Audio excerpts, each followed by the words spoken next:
the devil. I love being black. All right, people. You already know what it is. aka the Crime Live, Chaser, uncut, unedited. unedited. Tell the truth and shame the devil. I love being black. All right, come on in, people. Come on in. We had a great show last night. I guarantee you, on everything I love, it's going to be even better tonight. Even better tonight. And I want you guys to come on in. We're going to talk about reparations, and we're going to talk about the cause and effect. That's what we're going to talk about tonight. And it's going to be a great show.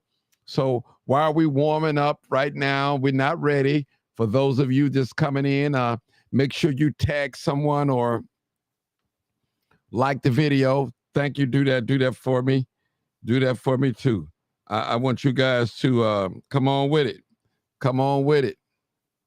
Tonight, some folks don't believe that we deserve, they call it a handout.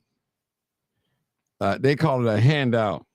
But I don't consider it's a handout. It's a debt that is owed to us. Yes, yes, yes. Come on in, come on in. It's going to be a good time. While you guys are coming in, I'm going to be sending out my email blast, my text message to let the people know that I am live, uncut, and unedited. You already know what it is. Your boy Martin G is right here on the live. I'm live, people, so come on in. 2 days in a row. Man, it must be good. It must be good. It must be good. It must be good. So come on in. Come on in. This is the day that the Lord has made. Let us rejoice and be glad in it. Come on with it, people. Come on with it. Come on with it. Come on with it. I appreciate you guys for tuning in. I am live, uncut, and unedited. Come on in. Come on in. Woo! You already know what it is. Live, uncut, unedited. Tell the truth. And what? And shame the devil. I love being black. All right, people, come on in. I love being black. Come on in. I love me some black people. Come on in. Come on in. And I know y'all don't believe that black folks should get, but we're going to break it down. We're going to do a little history lesson tonight. And we had a great lesson night. And I want you guys to look at it from a different point of view. We're going to do it from a historic point of view, from a spiritual point of view, from a black man and a black woman point of view. Real talk. Come on in, people. Come on in. Come on in. Come on in. And in this debate, it's going to be some points, some that we may agree with, some we may not agree with.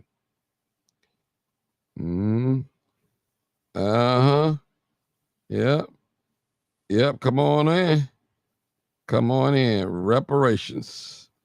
Come on in. Come on in. Come on in. I appreciate it. I'm texting folks. Y'all got to send a message out. Send a message out. We got to check in. Come on in. We got to check in, people. Come on in. Come on in. Come on. We got to talk about it. We talked about it last night. We're going to spin it again tonight, and we're going to break it down. Some folks, I'm talking about white people, Spanish people, Puerto Rican people, Asian people, European people, African people, African American people don't believe that we should receive reparation. They don't believe it. They don't believe it. Come on in. Come on in. I need you guys to share this video. No matter what platform you're on, if you're on Twitter X, share the video. If you're on YouTube, share the video. If you're on either of my Facebook pages, share the video, tag someone. We listen, we need you people, we need your participation. Come on in. Come on in. I'm live, people. Come on in. Come on in. Come on in. I appreciate you. Appreciate you. Reparations, a live call-in show. That's what we're doing here. That's what we're doing. Come on in, people. Come on in. I appreciate you. I thank God for you, people. I thank God for all of you. All of you. We had a great show. Come on in. We're going to talk about reparations. We talked about it last night. We're going to talk about it again tonight. We're going to go a little deeper. Now, last night we went into the deep water, but we're going to go even deeper tonight. We're going to have some special guests calling in tonight. And I want to hear from our guests tonight because we got some folks that don't believe that black folks deserve reparations. Oh, my goodness. Come on with it. Come on in. Come on in. Come on in. Yep. Come on. Come on. Come on, people. Come on in. Come on in. It's live, uncut, unedited. This is where we tell the truth and shame the devil. Come on in, come on in, come on in. I know I'm late, but not too late. Come on in, come on in, come on in. I need some folks to talk to us tonight. I need somebody to speak truth to power. I need some white folks to call in. I want some white folks to call in. I want some immigrants to call in. I want some Jews to call in. I want some of everybody to call in tonight. I want you to call in and tell me why you don't believe that blacks should get reparations or receive reparations. I'm live. Come on in, people. I'm live. Come on in. Come on in. I'm sending the messages out right now so we can get it going on. Y'all moving a little slow. Come on in. Come on, Dorothy Harris. I see you. Patrick L. Freeman. What's good, family? Latanya Gamblin. I see you. Brother Adam. What's going on? Sharice Wright. I see you. Was that Thaddeus P. Wood? Okay, great show. Excellent show last night. Excellent. Foxy Rocks. I see you. Good sir. Lay. What's up? What's up? I see you. I see you. Y'all come on in. Come on. Listen. We need at least 50 people, especially in YouTube and on Facebook, because you guys need to learn some history. Learn some history tonight. As a matter of fact, we all need to learn some. Come on in, come on in, come on in. Where my black folks at? Where you at? Now, if I was on here giving some away, y'all flood this line or showing a dead body. Come on in, come on in. Come on in. I want to hear from you. I want to tell the truth. Tell the truth. And what? And shame the devil. Uh-huh. I love being black. All right. I want to see if you really love being black. All right, Roosevelt, what's going on? We talking about reparations tonight. You missed a great show last night, Brother Roosevelt. A great show last night. But this is going to even be better tonight. Come on, I need at least 50 people on YouTube and Facebook. Come on, let's get the numbers up. Get the numbers up. Come on with it. I appreciate you. Come on in. All right. I don't care if you're Democrat. I don't care if you're Republican. I need you on this live tonight. And I want to hear from you. I want to hear from you. Come on in, come on in, come on in. Come on in, come on in. All right. Don't hate, congratulate. Don't hate, congratulate. Valen Jones, I see you. I see you, I see you, I see you, I see you, I see you. Don't hate, congratulate. Don't hate. And we're going to put the number up in the chat so a lot of you can call in because we need some callers, and we're gonna do our thing tonight. And in this room, Everybody's welcome. I don't care if you're white, black, Hispanic, Puerto Rican, Mexican, whatever your ethnicity is or nationality is, you more than welcome to call in. Man, this is a live, uncut, unedited show, and we're going to make it happen. Yeah, there's numbers on the screen, and we're going to make it happen. We're going to make it happen. I need some folks to talk to tonight. All right, I got one person. I got, how many people I got on here so far?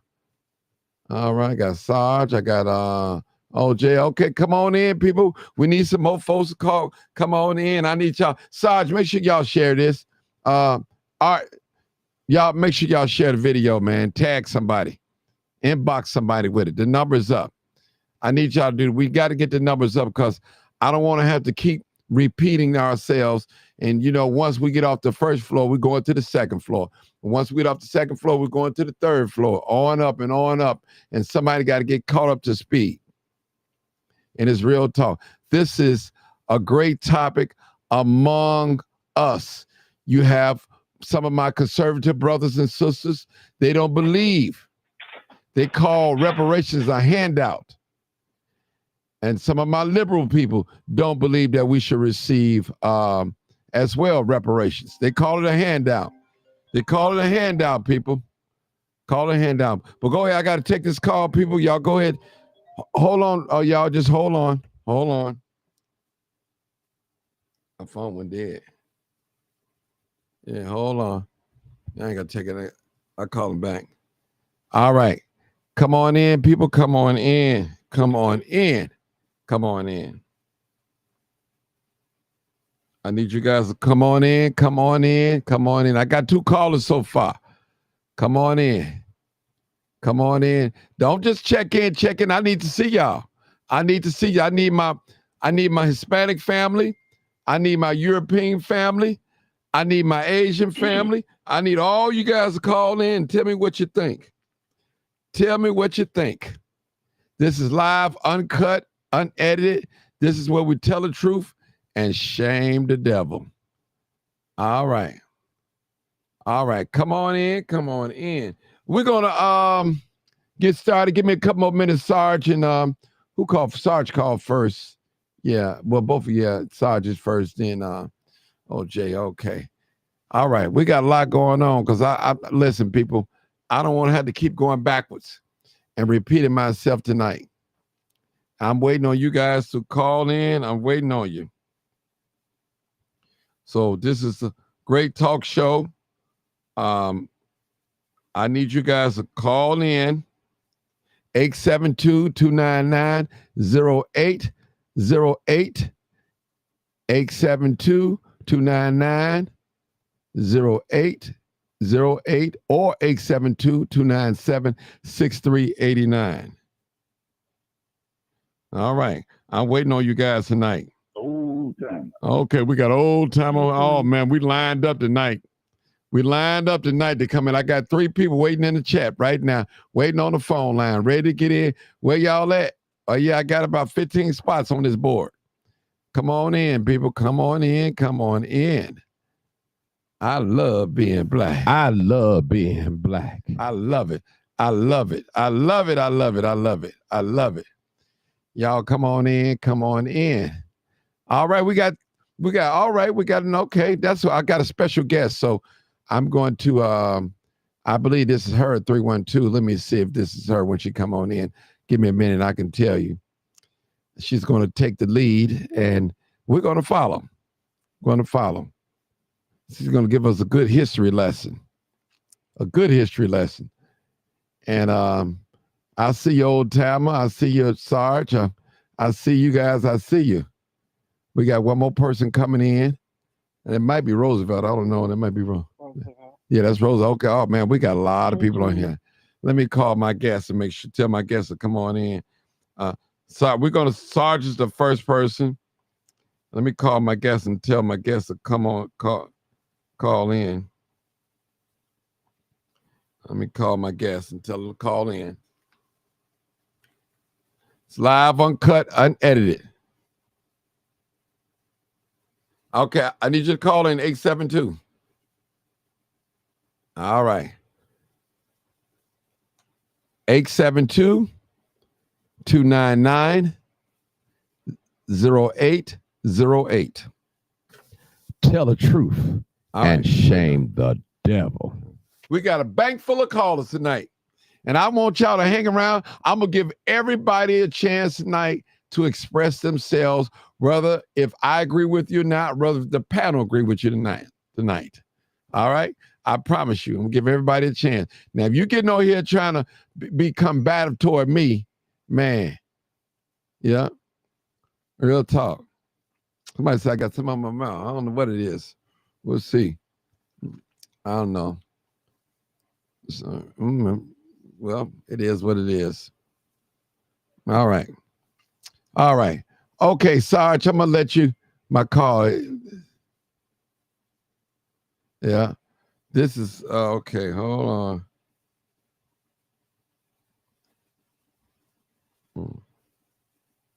Mm-hmm. All right. A friend of mine y'all, hold on. I got to take this call. Hold on. I'm going to call him back. You got it. This friend of mine. I'll call him back in a minute. Tell him alive. I got a friend of mine got his car stolen tonight, and I got to try to put the word out. Hold on. Yeah, we're going to put it out. Okay. Oh, they stole the big one, too. Hold on, y'all. Call my buddy real quick and tell him.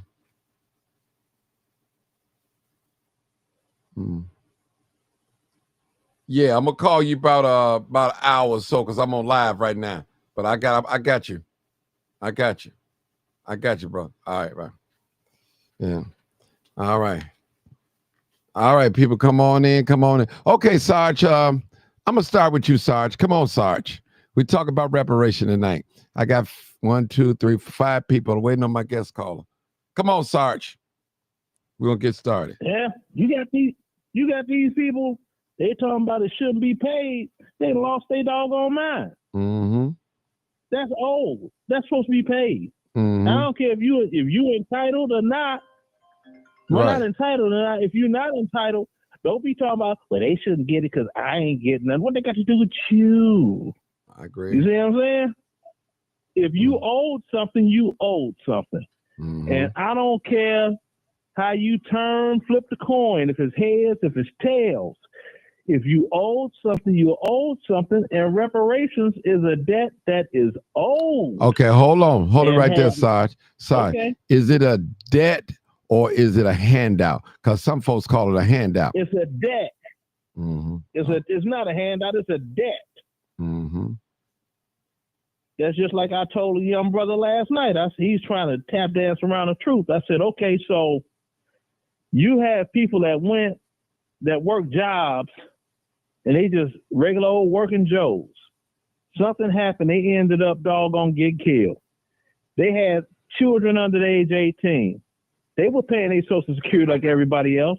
So is the Social Security survivors benefits, is that a handout to their children? Or is that something that they work for that is owed to those children because they worked for it, even though they didn't get it because they were too busy working, right? Mm-hmm. Right? You know what I'm saying? Well, with that, ain't no well. See, it's like as soon as you say well, you done defeated your doggone thing. And I'm first to tell people, look, as far as I know, this is just me. I know I'm not entitled to reparations for slavery. As far as I know from my family background, from what I know of my family tree, I'm not entitled to it. Mm-hmm. At least you're honest. Everybody else that is, they supposed to get that money, right? I mean, the original ancestors didn't get it, so their descendants thereof supposed to get that money. Mm-hmm. See, now this is where, and I'm gonna land a plane right here, Mark. Okay, go ahead. See, this is where it gets. This is where everything got all tricked up and trapped up, right? Right. Now you had X amount of slaves that's supposed to get this money, right? Right. Okay, fine. Say it was just, this ain't a factual number. I'm just throwing a round number out there. Say it's 1,000, right? Right. They supposed to get X amount of money. Okay. Those 1,000 slaves ended up doggone having 5 kids each. So now you're looking at 5,000. Them 5,000 kids end up having X amount of kids. So every time you have a child, that makes the pot bigger of the recipients. See, which basically cuts down the slice of the pie.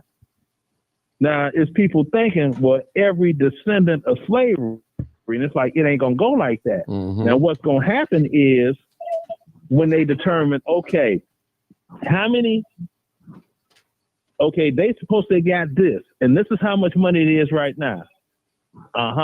Then after that, y'all got 25 family members that's entitled. So y'all 25 got to split that amount that's supposed to be given. That's how it's going to go.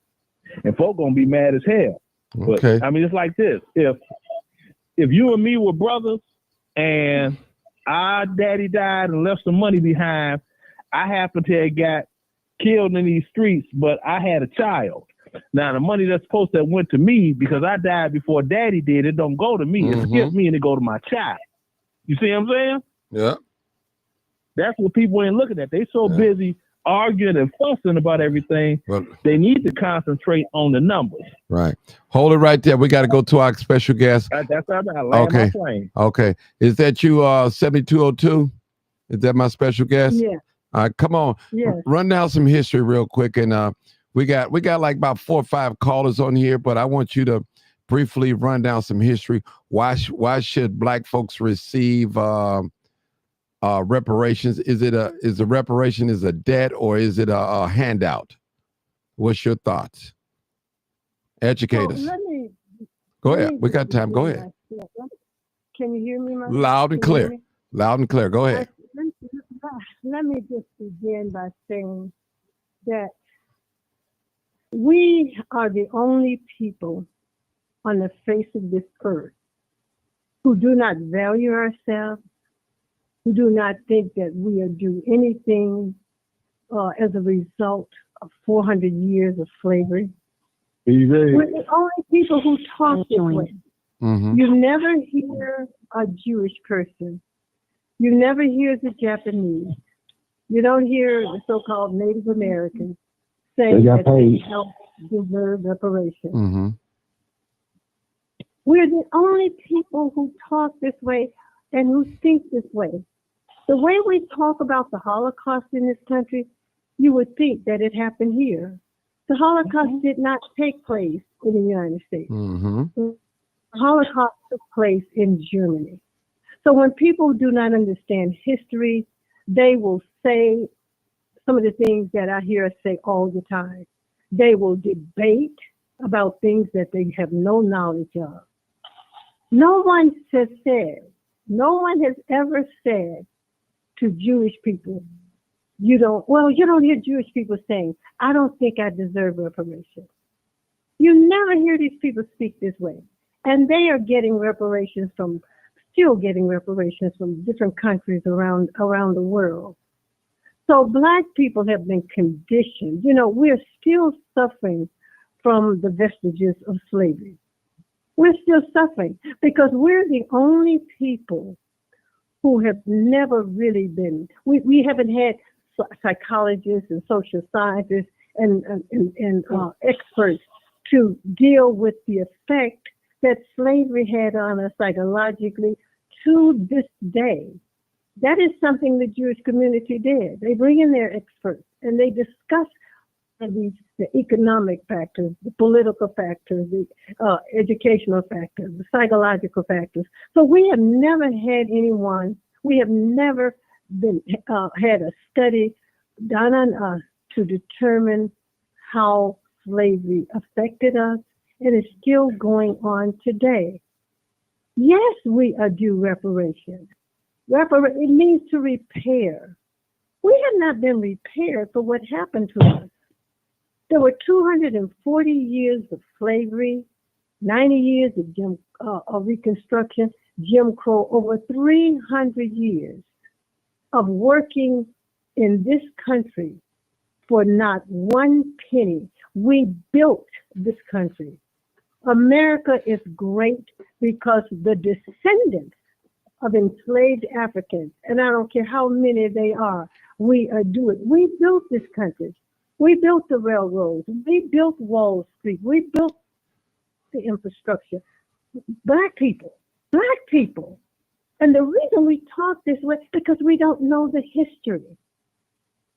We don't know the history. So people make all these statements and comments that make no sense because you do not value you.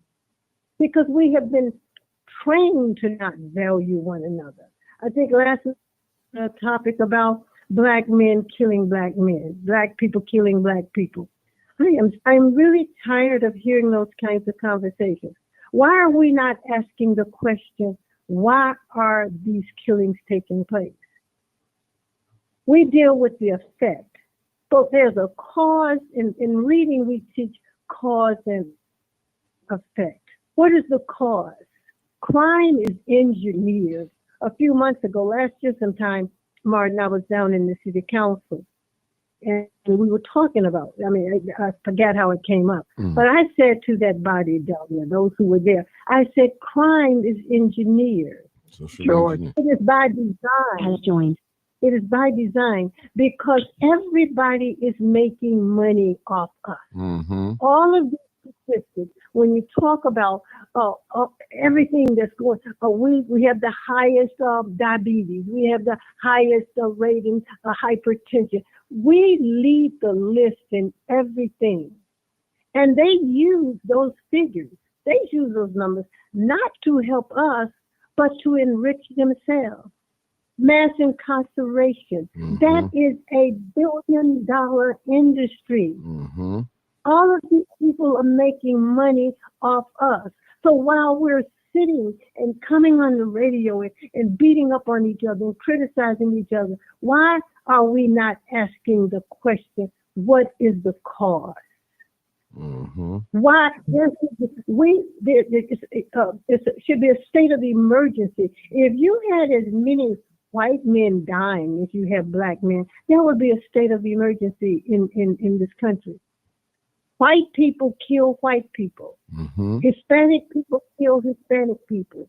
Asian people kill Asian people. But when every day white people are killing each other, and when they kill, the mass killings that they do, when they find out it's a white person, they go into talking about, oh, he has a mental illness, or he was abused when he was a child. This happened to him when he was a child. That happened to him when he was a child. Well, the same things are happening to us. The same things are happening to us. But they don't demonize their people. They don't put their people down the way we do. And we do all this because these vestiges of slavery are still taking place in America today, in the black community, all over, in fact, all over the world. So we need to ask, what is the cause? What is the cause? Let's go back. In the 70s, all the manufacturing jobs left. The big companies, they took these jobs to other parts of the world where they could pay $1 or 50 cents an hour for someone to make all these products that these companies were making. Just cheap labor. That's what these corporations, so in the 70s, the corporations left. Oh, let's take Gary, Indiana, the steel mill. Let's go to Detroit, the car industry. These companies left America. And so when they left America, these black men who were working in these companies and got into the middle class, well, when these jobs left, Detroit started to decline. So that's what happened in the 70s. Let's come to the 80s. What did they do to the black community in the 80s? They dropped all these drugs in our community. They saturated our communities with drugs. And then as a result of that, the 3 strikes and you're out. 3 strikes and you're out. And they sent all these hundreds of thousands of black men to jail for a teaspoonful of crack, when on Wall Street, the white boys was was snorting cocaine. They didn't go to jail. They were on Wall Street high and still making money. So that is another reason why we ended up, black men and the black families ended up in the conditions that they did. The jobs, the educational system. Look at what happened here in Chicago under Rahm Emanuel. They closed all of these schools in the black community. Black teachers, 14,000 of them lost their jobs, black men and women. So when you don't educate people, what do you think is going to happen? All right, let's look at the construction business today. There are black men and black women who have gone to trade school to be able to do construction jobs. 60% of the construction jobs are white men. The other 40% are Hispanic. And we've been in this country over 460 some years. Okay, that's another contributing factor to what is going on in the black community. And then you come to the 2000s with George Bush. That's when the faith-based initiative came in. So what has that done to us? That keeps the ministers and the pastors from criticizing a system. All of this is a part of a system. Racism and white supremacy is a system. It is not one individual. It is a system that's based on domination, conquering, and power. White people staying in power. So if you don't understand racism and white supremacy, everything these people do or say will be confusing to you. So what we need to do is start reading. There's a good book I can tell everybody they can start reading. It's called The United Independent Compensatory Code System Concept by Neely Fuller. Brother Neely Fuller died a few months ago. He wrote this book. This book is all about racism and white supremacy. This country does not want to deal, or they don't want to deal with racism and white supremacy. Black folks are afraid to talk about it. Dr. Francis Cress Welsing, who's a black psychiatrist from Chicago. Dr. Welsing died a few years ago. Dr. Welsing wrote the book, The ISIS Papers. Read those. You need to read. We're going to have to educate ourselves, because when you don't have the knowledge, when you don't have the history, we will say and do things that we're doing today. There's another book I would suggest, the new Jim Crow by Michelle Alexander. She talks about the mass incarceration of black men and the causes. There's a cause and there's an effect, and we don't want to deal with the cause. Let's just bring it on here today with this immigration. It's immigration. This immigration in America today is the number one threat to black people. We don't even want to talk about it. These people are coming into this country with the help of the United States government. All of this is being engineered by the government of the United States. You have 50,000 immigrants in the city of Chicago that Brandon Johnson has spent almost $700 million to take care of these people at the expense of the legal citizens of the city of Chicago, black, white, otherwise. But it's impacting us more than anybody else. There's a book called Emancipation Reclamation. The little known story of how simply reducing immigration cleared the way for 4 decades of the greatest African American advancement in the United States history. We are back in the 1800s. In the 1800s, there was a serious issue with immigration, but at that time, it was Europeans. European whites, that's right. Europeans. Frederick Douglass, W.B. Du Bois, all of these people spoke against immigration because they knew how it was impacting black men and women being able to get jobs. When they brought these Europeans here, black men and women who had these jobs, they pushed them off the jobs. So they didn't have these jobs anymore. Even the defender back then, It spoke out against immigration. The Urban League spoke out against immigration. Our leading so-called leaders of that time, they spoke out against immigration because it was hurting Black people. You don't hear any of these Urban League, NAACP, Black leadership. You don't hear them speaking out against immigration, and they know. They know how this is impacting us. These people are pushing us out of jobs. And we've always had immigration, but we never had a surge in immigration as we did under Joe Biden. Never in the history of America. And the reason that they were Joe Biden and just both the Republicans and the Democrats, because they're all benefiting from it. And the reason they were allowing these people to come into this country, again, this was engineered. You can't come into this country without the government giving you the okay to come in here. Because the Black vote, which is the Black vote, the Black vote is the base of the Democratic Party. And because Black people are beginning to wake up and see what is going on with this Democratic Party, they have stopped voting for the Democrats as we have done in the past. And so because of that, they started to allow all of these people to come into this country to replace the vote. It's primarily the vote. And they're in here now, and they are allowing them to take advantage of all of these programs. Health, education, you name it. They're $9,000 a month for these people to pay rent. When has anyone ever given Black people that kind of money? When have we ever been helped in that way? I mean, they have cars. They don't even have driver's license, but they have cars. They have everything that they need in order to be successful in this country. And it's for the purpose of replacing us and making them and giving them the right to vote. This is what this is all about. Jonathan Jackson knows about it. Robin Kelly knows about it. Danny Davis knows about it. They all know what's going on.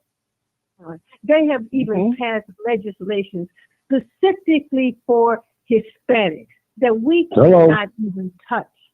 That we cannot even touch. So I don't want to hear anyone saying again that we don't deserve reparations. These perks that these people are getting, those are our tax dollars that are paying for it. Our tax dollars are subsidizing these people when Black folks are suffering. Black on the west side. All right. Okay. All right. Black folks are losing their homes. Yeah, hold it, Sister Doris. Let me let my other guests come in, Brother George. Come on, George Blakemore. I ain't heard from you. You don't answer the phone for me no more.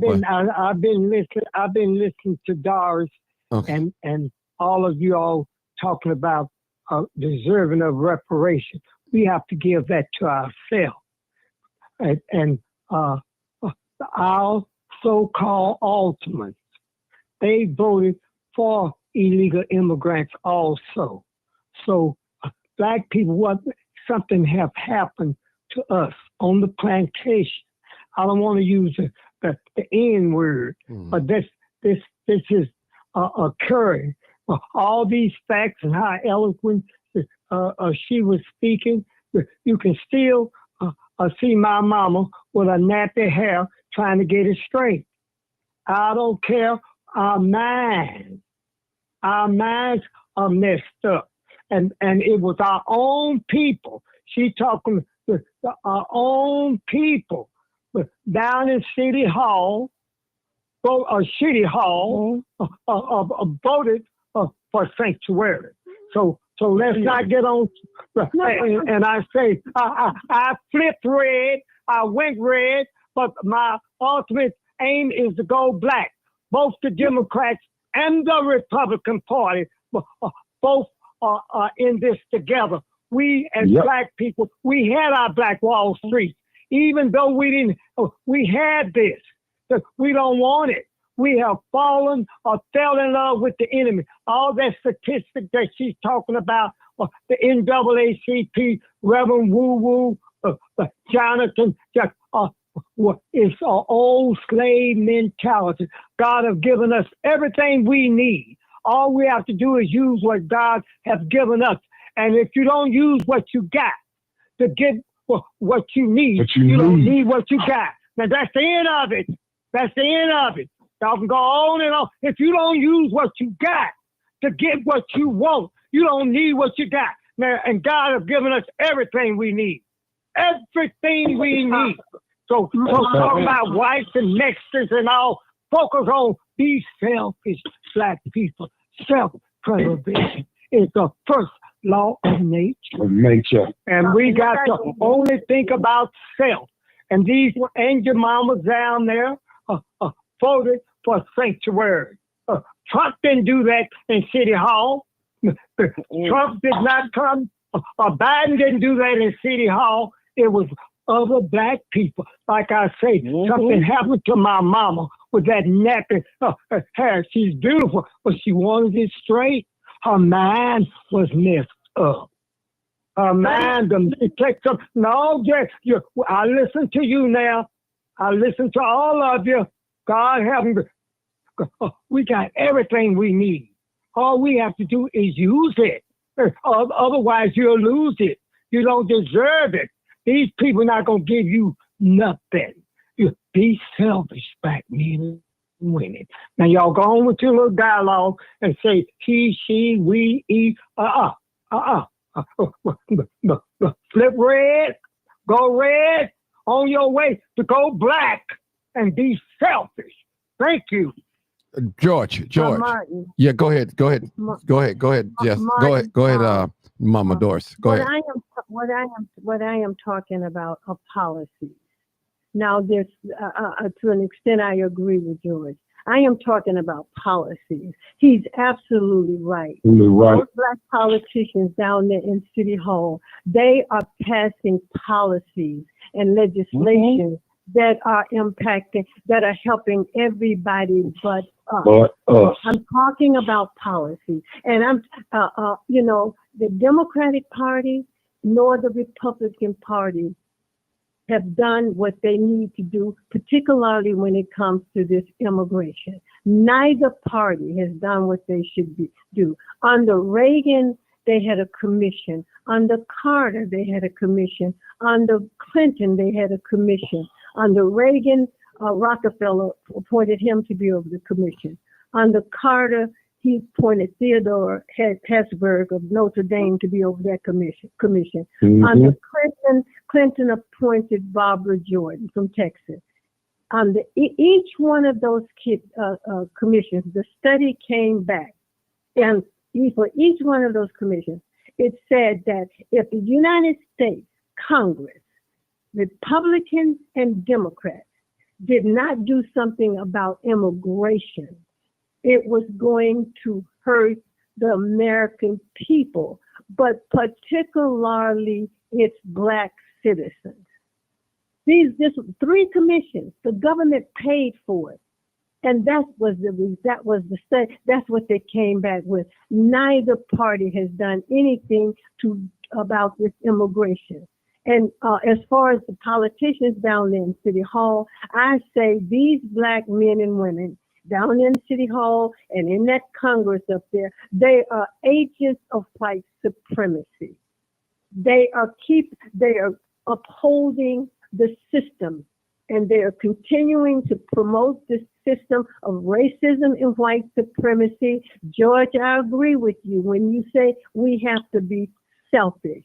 And in order for us to survive what we're going through today, we are going to have to be very selfish in that we cannot think about anybody but black people. Mm-hmm. I don't care about anyone else but black people. If black children cannot eat, I don't care if other people don't eat. If black people cannot sleep, have good jobs, have the opportunity to get loans and go into businesses and do what every other racial and ethnic group that is doing in this country, then I don't care. But the government, the state, the local, state, and national governments, these are the people who keep us from getting the loans, getting the money that we need to get to open up businesses. These three entities are the ones that are denying our children a proper education because we're not getting the resources that we need to get, but they're doing it for everybody else. And let me say something else too. Black people, it's time for you. It's time for us to take a look at ourselves. Everybody in our communities are doing business but us. The Arabs, the Asians, in some instances, the Hispanics. Everybody in our community doing business are not us. I came up on the system in Jackson, Mississippi. In that segregated community that I came up in Jackson, Mississippi, all of the businesses were owned by Black people. This was prior to the civil rights movement. Everybody in the community, all of the business people in the community were Black. So we are responsible. We are taking care of everyone else but ourselves. The Asians, the hair business, we put Black hair, Black beauticians. We used to have so many Black beauticians. We put these people out of business because we started going to the Arabs. We're going to the Indians. We have to take responsibility for what we need to do for our communities, for our families, for our children, so that our children will have a future. We're not doing that. There's this Dr. William Darity. Write that down and Google him, Dr. William Darity. Dr. Darity says the government of the United States owes us $16 trillion as a result of that transatlantic slave trade. So, you have to read and you have to study. These are policies. These are policies that are impacting our communities around this system, around this country. You look at the north side of Chicago. I asked Desmond Yancey, why doesn't South Shore look like the north side of Chicago? Because there is no investment. We're not investing in the communities, and in many instances, the reason we're not doing it is because we cannot get the loans. We cannot get the money that we need to have to invest in our community. The TIF program. TIF was supposed to be for blighted areas, rundown areas, primarily in the Black community. What do the politicians do with the TIF money, including Black politicians? They give it to white developers. As I said to you earlier today, when they opened up the Whole Foods over there in Inglewood, they knew that store was not going to survive over there with those high prices. They knew that, but they gave that money to the developers. They opened that store, and now that store is closed, but the developers walked away with their money. So you have to look at the policies. I'm not looking at any parties anymore. I'm looking at issues. Who's addressing our issues? Where is the agenda for the Black community? I put together the contract for Black Chicago 2020, 23, 24. I gave this agenda to Brandon Johnson. We had a town hall meeting. All of the mayoral candidates were invited. 2 of them showed up, Sophia and Sawyer. Dallas canceled at the last minute. Brandon Johnson never showed up, but I got him over at Kenwood High School when they had a town hall meeting over there. I put it in his hands. He had an agenda for the Hispanic community, but he did not have an agenda for the Black community. And we voted for him because he's Black. We cannot vote for these Black people because their skin color is the same as ours. We have to have an agenda. Desmond Yancey is an immigrant. These immigrants cannot relate to our struggle. They don't know what slavery is about in this country. They don't know what Jim Crow is about in this country. They didn't go through, their ancestors didn't go through Reconstruction. They made, not in this country, so they cannot relate to what we have gone through.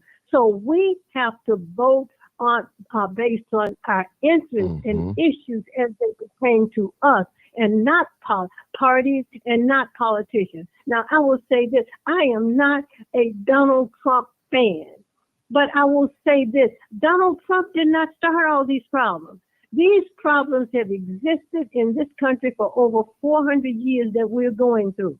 But the Democratic Party, for the last 4 years, and I have been voting as a Democrat all of my life up until this point, but the Democratic Party for 4.5 years demonized this man. I mean, CNN, MSNBC, all you heard was Donald Trump, Donald Trump, Donald Trump. Well, these same issues, these same problems, poor education, black men not working, black women not working, all of these problems that we have in our community, they were going on under the Democratic Party. What did they do?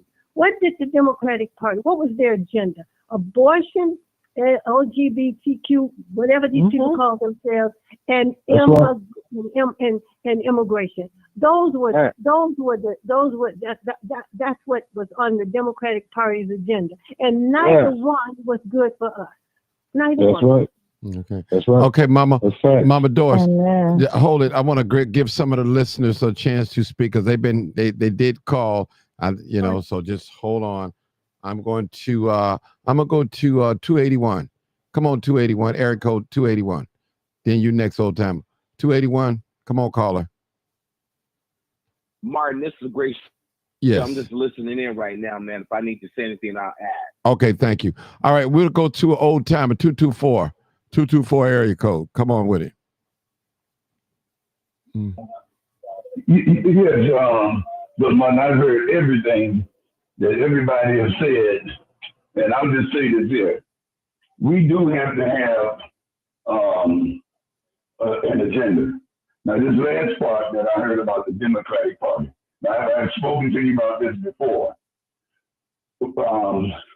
We do make ancillary statements about what's in it for us. Now, I don't hear other people saying what's in it for them when it could be automatic. Maybe it's automatic for them that they don't have to say that. But I do know that we have a statement, what's in it for us. Now, there's nothing in it for nobody. Everybody, every cutoff, as they say, have to stand on his own bottom. We know what's at stake. We know how the voting goes. It's unfortunate that we don't appear to think that our vote is that important. Our vote, no matter how small the amount of people that we have in the United States, it actually controls the whole universe. This black vote is so important that it actually can send the person to the presidency and control this whole world. We're starting to fall out of favor by not voting. We make statements about I'm not going to vote, I'm not going to get involved. We have low voting numbers for whatever the reason is. Each one of us can give a reason what's supposed to be some blight to the black community. Only we're the only ones that can fix it. Now, as far as the immigration goes, the white people have always had a plan to get rid of black people. That's why you got the nation of Liberia. They was finished with black people a long time ago. And Stokely Carmichael and a whole lot of other people decided to say, okay, well, we are done here. They got the cotton picking machines. They don't need us to do that all the way. So they was finished with us a long, long time ago, and they've been making plans to get rid of us. It's been hard to do. So we still here. But it doesn't mean that we have a party. Our party is the Democratic Party. We're not part of the Republican Party because the Republican Party only wants your vote. They don't want to hear nothing you have to say unless you're speaking against black people. Most of your Republicans, but the Republican Party is growing and staying strong amongst the white people. Now, it has gotten into the head that people keep talking about abortion. That's only a throw-in. They're only throwing that in there to hoodwink us off. I mean, these people know that now you're bringing in religion. So you're trying to bring religion in. And when you bring religion in, then you're going to be stopping at a whole lot of points, because when you start talking about religion, well, religion starts talking about people smoking, they start talking about people drinking, they start talking about people midnight carousing. There's no stop when it comes to religion. So you can't bring abortion in and try to talk about this, about whether the Democrats going after LGBT. Well, all these are rights given under the law that if you are a age-abiding citizen, you have a right to make your statement to whatever it is that you want to be. We don't have time to be caught up in that kind of stuff. All you have to do is look at the Senate, look at the House of Representatives. All these are white people.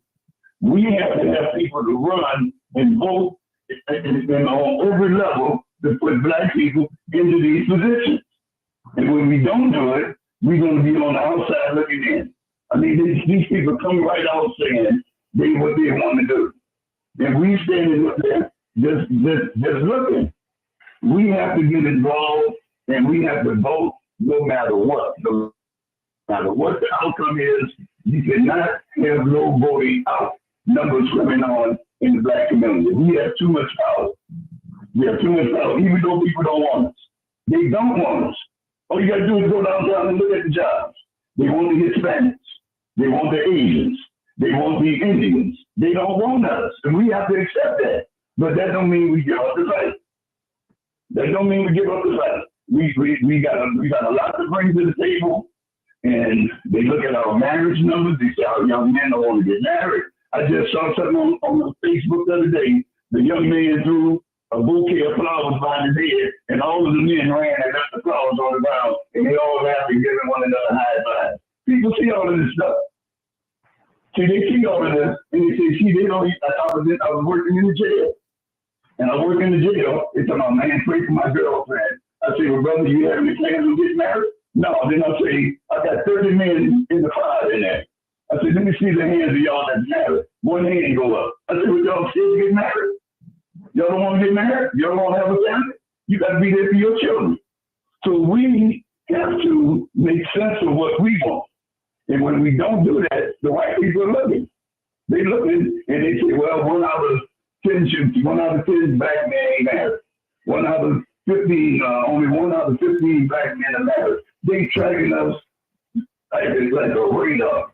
And so what we have to do, we have to prove them that they're wrong. And the only way you can do it is you got to go to school, you got to read, you got to write, and you got to do the same thing as other things, because there's nothing stopping. Everything is getting broader and broader, and they're going into different branches of everything, and nothing is slowing down.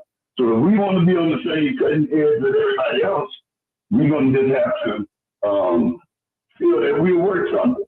The man shutting down the Smithsonian Institute, that ought to be in the front of us. You know, all of us ought to be on the same page. I'm going to say this one last thing. The first question that you asked, if we do not be on the same page, like in the game of tug of war, you cannot have two people on that line not pulling their weight. All of us have to understand that these reparations belong to us. The people have taken money from us. I said it last night. You worked all day and you made $1 for a whole day's work. And the white man made all kinds of money. And it's continued. We talk about this stuff about generation riches and all of that. The people do have it.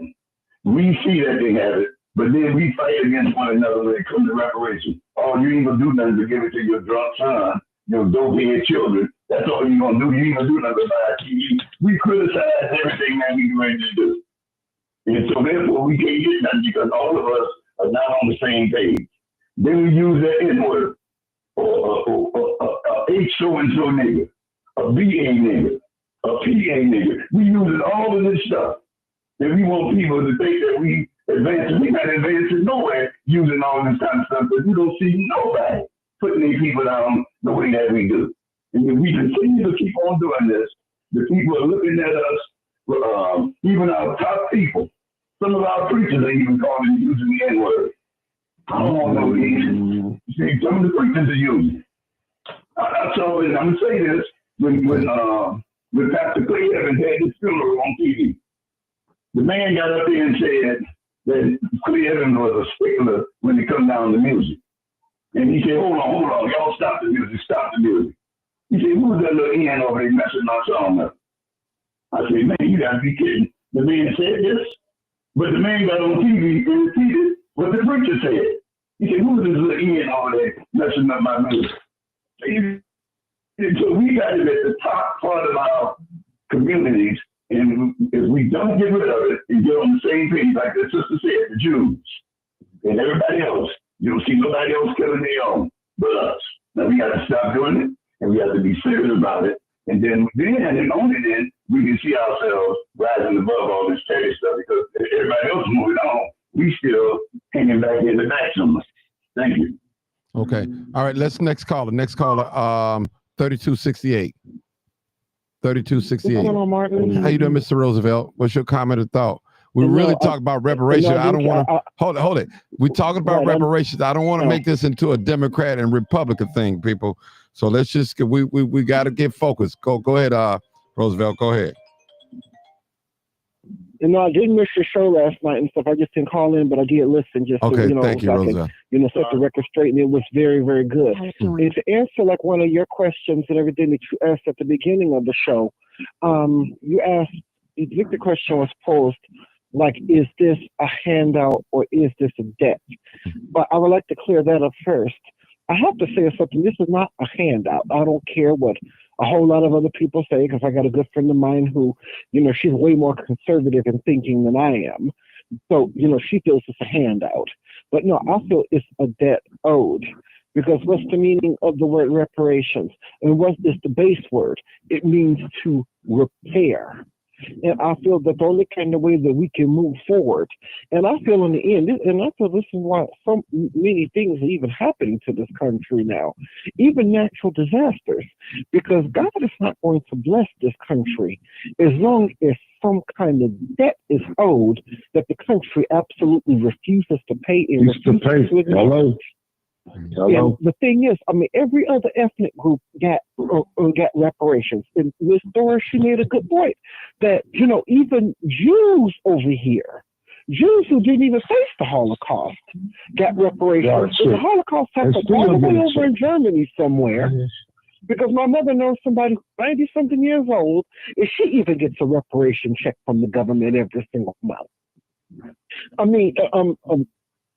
Japanese got reparations for being interned in camps and confiscation and everything of their items and everything.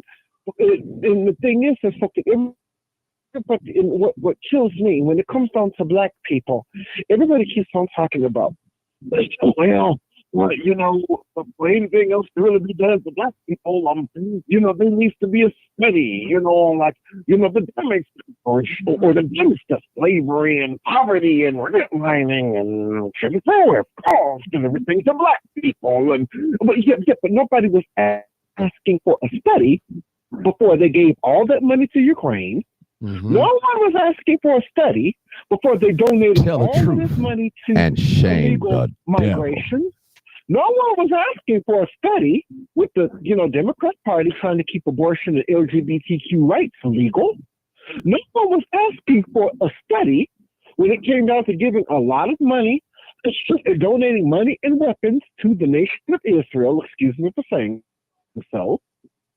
But yet, whenever it comes down to us, before we can get anything, everybody always wants to study on, what is it and stuff, and how much is it going to be, and, who's going to get it. No, don't worry about who's going to get it and how much it's going to be.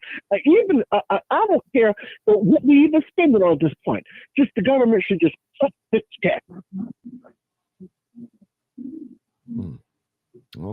Okay. Thank you, Mr. Roosevelt. Thank you. I'm going to go to 214. Go ahead, area code 214. I'm coming back to you, Mama Doris. I just want to knock some of these people off. 214, go ahead. Hey, what's going on, Martin? I'm going to make it quick because I know the lines are full. Mama Doris, thank you, baby. 206 laid out the history. Miss Doris laid out the policy. Now we're going to go back to the reparations issue right quick. First, I'm going to address the Jew situation. Ford Motor Company, the Rothschilds bankrolled World War II. And after World War II in 1946, they rolled the Palestinians out of Israel, repatriated those. Not only did they get paid, they built themselves a country. They took them back to Israel and rebuilt Israel for the Jews, kicked the Palestinians out, and they still fighting over that situation to this very day. This is facts. 1946, the federal government gave money to Jews and the armies to go back to Israel, remove the Palestinians from Israel, repatriated the Jews from Europe, they call them Zionists, and moved them back to Israel. Not only did they get paid, they gave them a country. Hello, church. Are we going to get into this tonight? Now, let's talk about the other countries in this world that owe the Black Americans some money. We talked about the federal government. Number one on that list out the federal government, baby, the Catholic Church. They signed off on the use of, for the first time in history, to take 3 people as slaves. Usually you were enslaved because of a war. The Catholic Church of the Constantine signed off on these people, these European businessmen, to go to Africa and take these people in consort with the missionaries in these countries that were black countries to send these people over to America to build this country. So the Catholic Church owe us some money. We got some African nations that owe us some money. We got all of Europe that owe us some money. England, Ireland, Scotland, all these folks, the Belgians, the French, all these people were involved in the slave trade. It ain't just the United States. The United States owes $23 trillion. I'm talking about the other $100 trillion that the Europeans owe us. How come we can't we get paid and you give us a country like you did the Jews? See, that's the problem I got with this whole situation. First, the Rothschilds bankrolled the World War II in consort with Ford Motor Company and the weapons companies in this country to prop Germany up so they could do what they were going to do. When Germany lost, they turned right around, played the other end of the war, and then took all them Zionists and Jews and gave them back their country. And they still paying these people to this very day. Now let's go to the immigration issue. Oh, that lady laid it out for us tonight. Reagan, she said they had the Commission on Immigration. Reagan legalized 8 million. 1981, he gave all amnesty, made them all citizens, and classified every last one of them as Caucasian. That's a fact. They thought that they were going to keep these people voting Democrat, but then here it is, they were switched over, they vote Republican. This system that they have set up against us is crazy. And so we want the same things that you gave the Jews. We want our money. We want our land. We want everything that we are owed. We are the original mortgage holders in this country. And the mortgage ain't been paid, baby. And we want our mortgage money today. Not tomorrow, today. The plane is on the ground. Go to the next one, bro. All right. Amen. All right. Oh, this getting hold on, people. Now let me go to 8250. You're the next person. 8250. 8250. Good evening. Good evening, everybody. I'm Kiara. How are you today? Great. Great. All right. Good evening. In reference to the topic about reparations, that was where I chimed in at this evening. I enjoy everybody that spoke so far, and I agree with everything that has been stated. I'm a 35-year-old woman. My family has served in many areas, not only the military and the Air Force, but even in a few different government spaces, that shape my reality to understand what it is that we're dealing with. Yes, I do know for a fact that the colored people, the original people, the native people, indigenous, however we want to name it, yes, we deserve and we are owed reparations, which is the reason why it is being snubbed out the way that it is. And I hope that my people that are my age and people that are older are paying attention to the subtle signs that are being shown with this presidency, that yes, they want to stop talking about slavery so that it can numb the fact that there is something that is very much so owed to the people that have been affected by the disadvantages that we have had for the past 100 years. I'm also a 35-year-old woman that knows for a fact I love the way that the woman 20 to 15 minutes ago brought up all of these different textbooks that teaches certain things, because every one that she named literally was given to me by my father, my grandfather, even my great-grandfather, that had certain things that were around that I had to learn about. And it is very, very real about the railroading that we have gone through. I've been in corporate America for a while, and I watched when this immigration situation happened in Illinois began. I watched how it affected not only my household, but how it affected the way I had to deal with my child, co-parent with a parent that wasn't active, get my family and my village on a better page, because I had been under attack. Because okay, my education. Hold it, my dear sister. And Listen, yeah, everybody mute their phone, because we're here. Somebody just need to mute their phone. Kiara, hold it one second. I want to play a video. Just going to back up, support what you just said real quick. It's like 50 seconds. Yes, It's not long. I'm going to play it real quick, and yes, I want you to hear. 206 sent this to me. A lot of you guys know this video. Listen real careful, people. Listen. It's only 50 seconds. This is Joe Biden talking. Listen. Hold, I'm sorry, y'all. My whole life, most of you. Hold them, start all over. Go Including ahead. turn it over to Kamala, who says, what the hell am I doing with this guy right now? But all kidding aside, I've known you my whole life, most of you. I've worked with you my whole life, most of you. I've been around doing this for a long, long time. I don't always get it right, but I always take responsibility. When I get it wrong, I acknowledge I got it wrong. But my overarching objective, if we cannot make significant progress on racial equity, this country is doomed. It is doomed, not just because of African Americans, but because by 2040, this country is going to be minority white European. Hear me? Minority white European. And you guys are going to have to start working more with Hispanics, who make up a larger portion of the population than y'all do. I think this FB. All right, now I played that so you guys can hear it. So I'm so sorry, y'all. All right, go ahead, Kiara. Go ahead. yes, and Go ahead. that and I won't be too much longer, you guys. Maybe another 30 seconds of you all time, just to touch on the facts that were spoken about this evening. I like how you played that, Mr. Martin. That is spot on to exactly what me and my age group, what we're dealing with right now. It sounds as if the other individuals that spoke this evening may be 10 to 15 years older than me, and you all have seen things that I have not seen yet. I'm learning, I'm learning about through gaining this wisdom from others and gaining it from you all, and watching what I would like for my future to look like for me and my children and my family and the people that I love.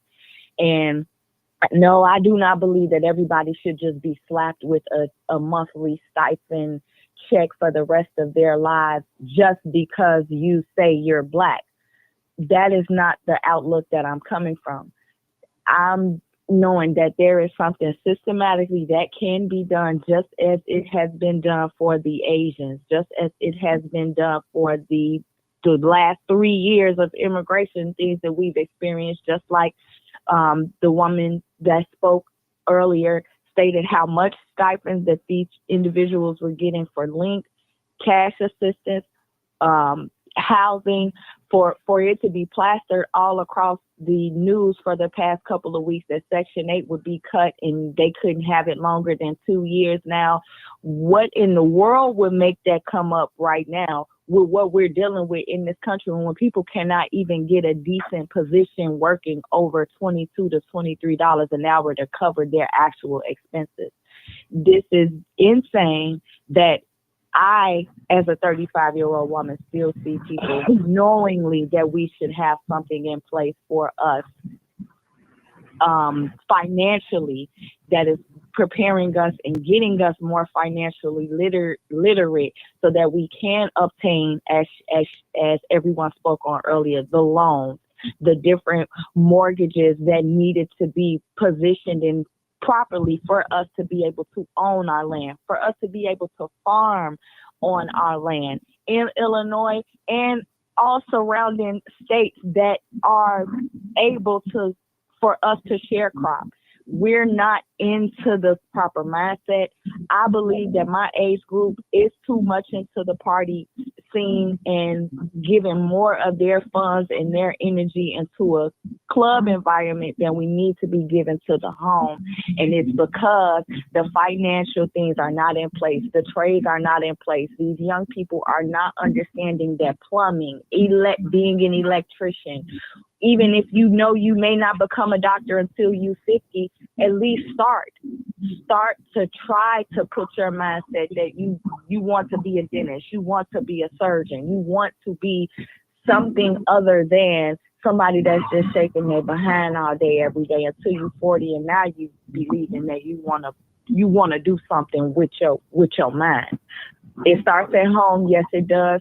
However, I am very, very concerned at anyone who believes that people of color do not deserve reparations. And we are a mixture of so many different things here in America as of now.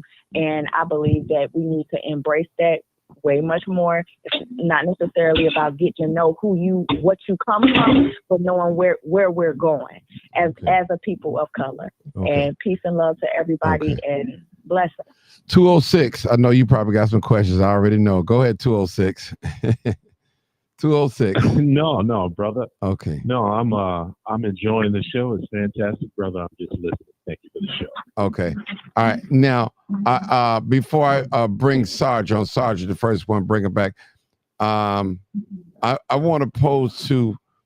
I know we kind of like jumped off the subject a little bit, but we want to try to stay with reparations. You know, I know it's a string of things like that, so I want to stay with it.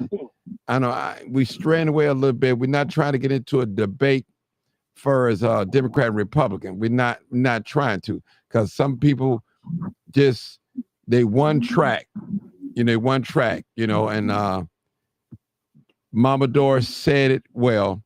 We can't blame what's going on in Chicago on Donald Trump. This has been going on a long time.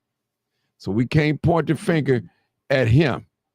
And a lot of us, white supremacy is a system, people. Let me use the word system. It's a group of people, institutions, corporations, lawmakers. It's a system, people. And it's in play for power, so you can hold power. That's what it is. It exists in today's time, people. Some people don't believe that white supremacists exist. It does exist, people. It does. Trust me.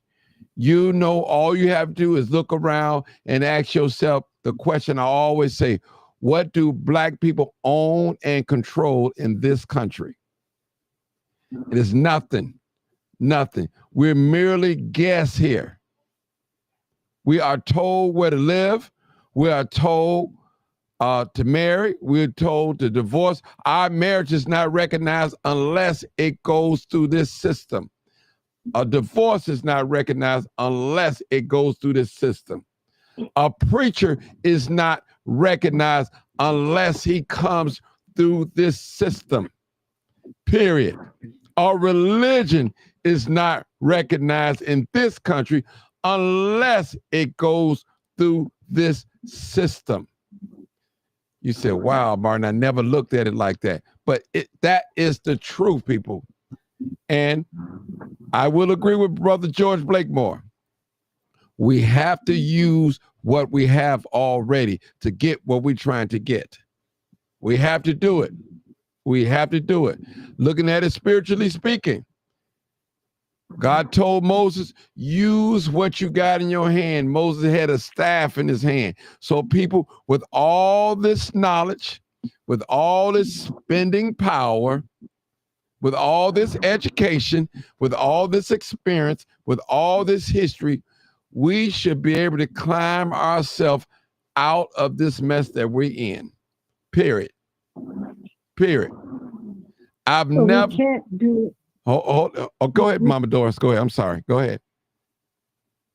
You mentioned that you don't want to talk about the Democratic Party. Well, no, I didn't say that. I just don't want to get into a debate. Go ahead. Go ahead. Okay. Yeah. Okay. Excuse me for saying that then, because it's under these parties. Yes.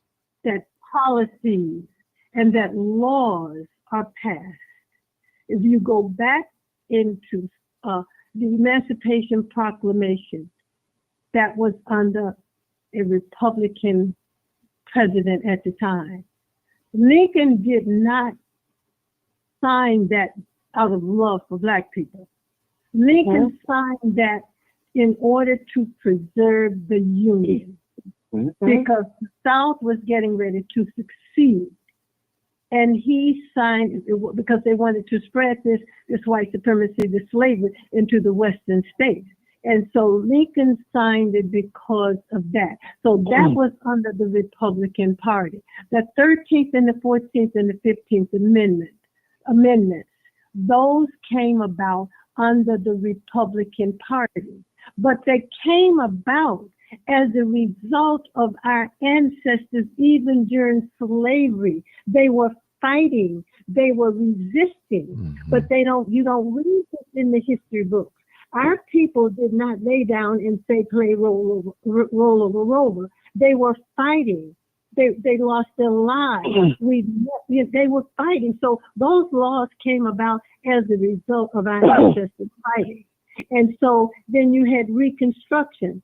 That's when we made some gains, from Mississippi, some of the southern states. Hiram Rebel, Mississippi, became a congressman at that time. But after Reconstruction, it was under the Democratic Party that Jim Crow came about, under the Democratic Party, and it lasted through until the 60s.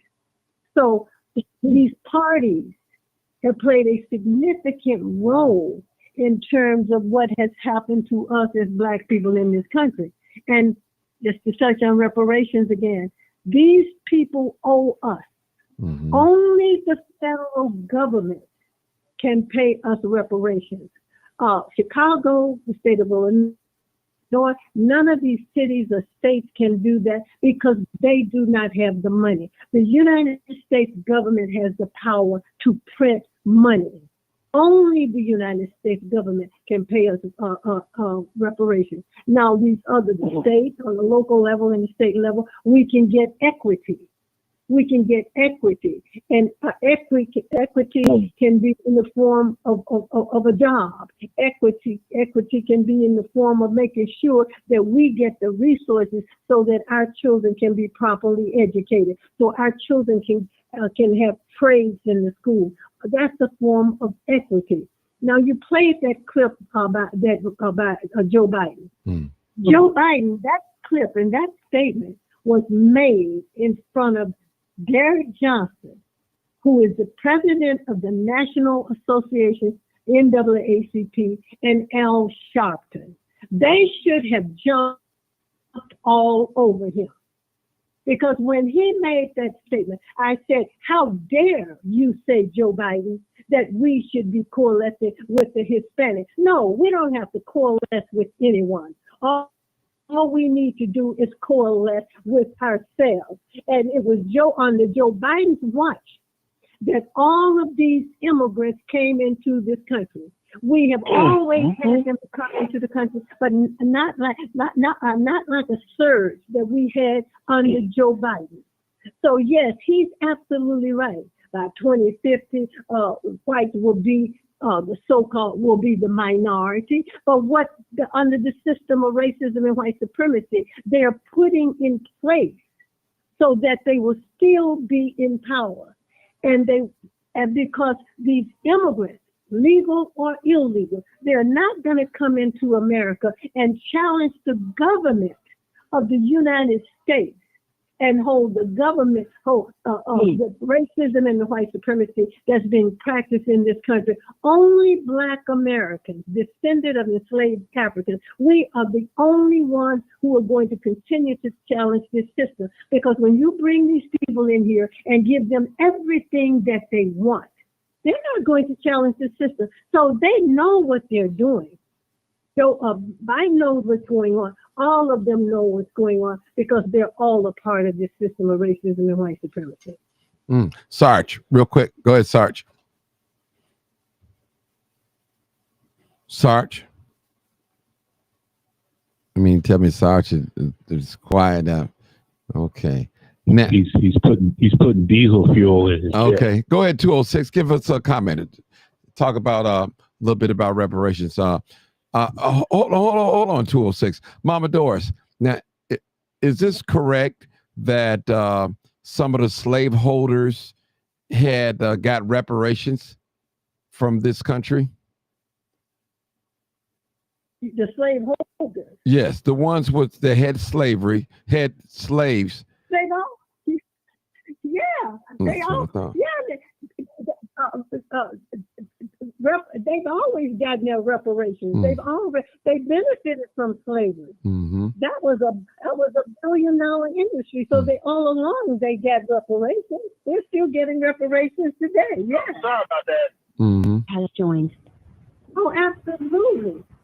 I mean, the cotton industry, the cotton industry of the South, it fueled that economy. The South was very, very wealthy. States like Mississippi, Georgia, down in that part of the country. Those were some very, very wealthy states. And these plantation owners were very wealthy. I don't know, a few months ago, this plantation down in Louisiana that burned down, the Nottingham plantation. That plantation had 175 slaves. It was our ancestors that built that plantation. But after the end of slavery, let's bring it up to today. Before that plantation was burned down, they were using that plantation as a bed and breakfast. People would go there to have parties, have weddings, have high school, graduation events.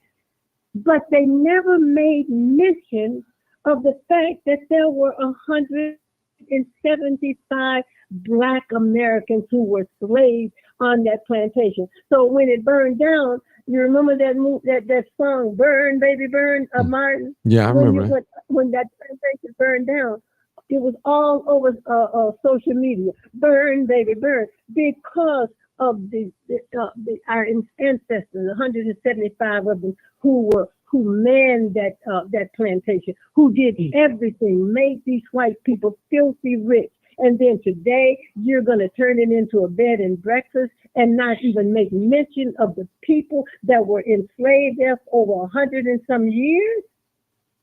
I would suggest to Black people, if you have the time, you have your grandchildren, young people, take a tour through the South, because the South is what built America and made it as great as it is today, because of what the revenue, the money that these people made off that system of slavery in the South, and in the North, the industrialists in the North, the Northern whites, they all benefited as a result of slavery. And so when they started bringing these immigrants in here in the North, and they started pushing Black people out of those jobs, and that's really kind of hurt the when Black people in the South were fighting the Jim Crow laws And so when these people started coming into the North during Reconstruction and after the Civil War, the North no longer supported those who were fighting against slavery. You know, our ancestors who were fighting against it, they no longer supported it because it was at the end of slavery, so they were no longer benefiting from it. And so that's when those Jim Crow laws came in. That's what I want to talk about. People think that the North is so liberal. No, it's not. Mama Doris. So, yeah, let me. Yeah, they benefit from it. Okay, Mama Doris. I hope you can follow me what I'm finna say. Okay, now let's just say that the people that's living right now, the Caucasian, Europeans, the one that's had us in slavery, okay, they're not living right now. Okay, now you have some people have the mindset, well, the ones that enslave our people, they're all dead. That's what they say. Now they say, well, we wasn't, those that are that's living right now, we wasn't slaves. This is what they say. Now, for somebody to say that, that means they don't believe that we're still suffering, that we're not oppressed right now. So those of us that never, which I doubt is anybody living that ever, maybe it's a few people that's pick cotton that's still living right now, maybe very small few. But what I'm trying to say is we had the Jim Crow. That was just like 60 years ago, 50 some years, 60 years ago. That was a form of oppression, wrongdoing. Then we have the red line, which is still exists today. We had the mass incarceration, the war on drugs. Those, now we're not talking about in the 1800s. We're talking about 1972, 1964, 2000. So we are still being oppressed. What about the Tuskegee experiment? What about the Hurricane Katrina? All of a sudden, the levees just broke, flood up the place. What about when the banks had to get bailed out? That was a form of reparations, in a sense. That was a handout to them. Reparations to the bankers, yeah. Yeah, that was. Yeah. So what I'm saying is, even if you X out slavery and just say, okay, we're not in slavery no more. But slavery never ended. It just changed forms. Now, if you go to jail, they have made a lot of laws so they can put us in jail, which is the war on drugs and the mass incarceration. So slavery is not abolished except if you're locked up. And they'll sell you your labor to some of these Fortune 5 companies of 100 companies, whatever you call them, corporations, I call them. You're good enough to work for a corporation when you're locked up. But when you get out of jail, come on, you can't work for them. You cannot work for them. So all this stuff has been oppressed, segregation, eating and white only, which I don't care about going in their restaurants. But these people hate us so bad that they didn't want to be buried with us in the same cemetery. They don't want to worship with us. They don't want a black Jesus. They want their white Jesus. I'm just showing you the hate. They didn't want to drink out of the same water fountain with us. Yes, go ahead. There's all of what you're saying. There's a book that's called Slavery by Another Name. Mm-hmm. That's all it is. Slavery by Another Name. Okay, all of this mass incarceration, all of these are still vestiges of slavery. Mm-hmm. All of these. And for white people to say, well, I'm not responsible. No, but your ancestors are responsible, and you're still benefiting from all of the wealth that was made, the wealth that was built as a result of that institution of slavery. Wall Street in New York. Slaves were sold. If we used to be able to go and visit Wall Street in the basement, it is still there. That auction block, when they brought our ancestors, when they came to the shores of this country, slaves and furs were two of the things that were traded on the New York Stock Exchange. Wealth.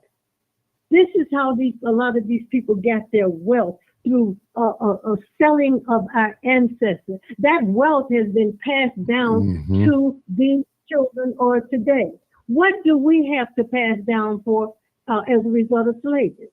What do we have? That is why reparation is so essential. Yes, we want our reparation. You're going to give us our reparation. We deserve our reparation because of the damage that slavery did to us, and we're still suffering from it today. Okay, who's asking the Jews anything? The Holocaust took place in Germany, not in America. Israel gets more, I think 3.5 or $4 billion a year from the United States today. Israel gets more money than all of sub-Saharan Africa. Israel, this one little state called Israel.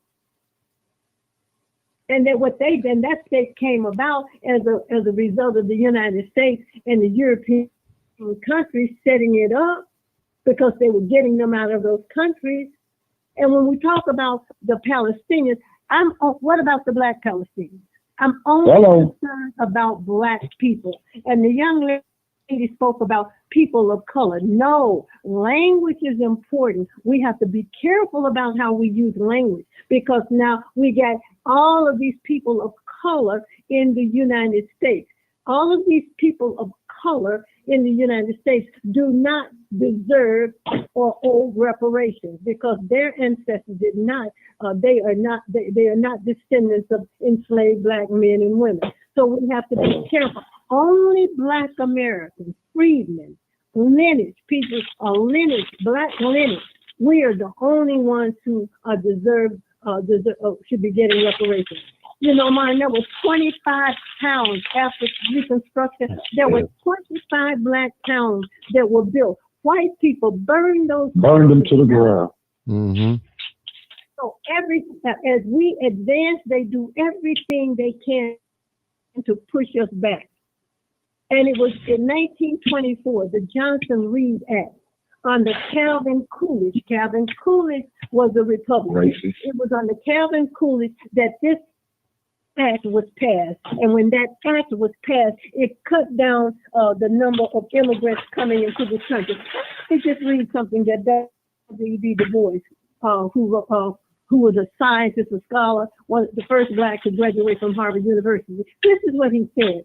The stopping of the importing of cheap white labor on any terms has been the economic salvation of American Black labor.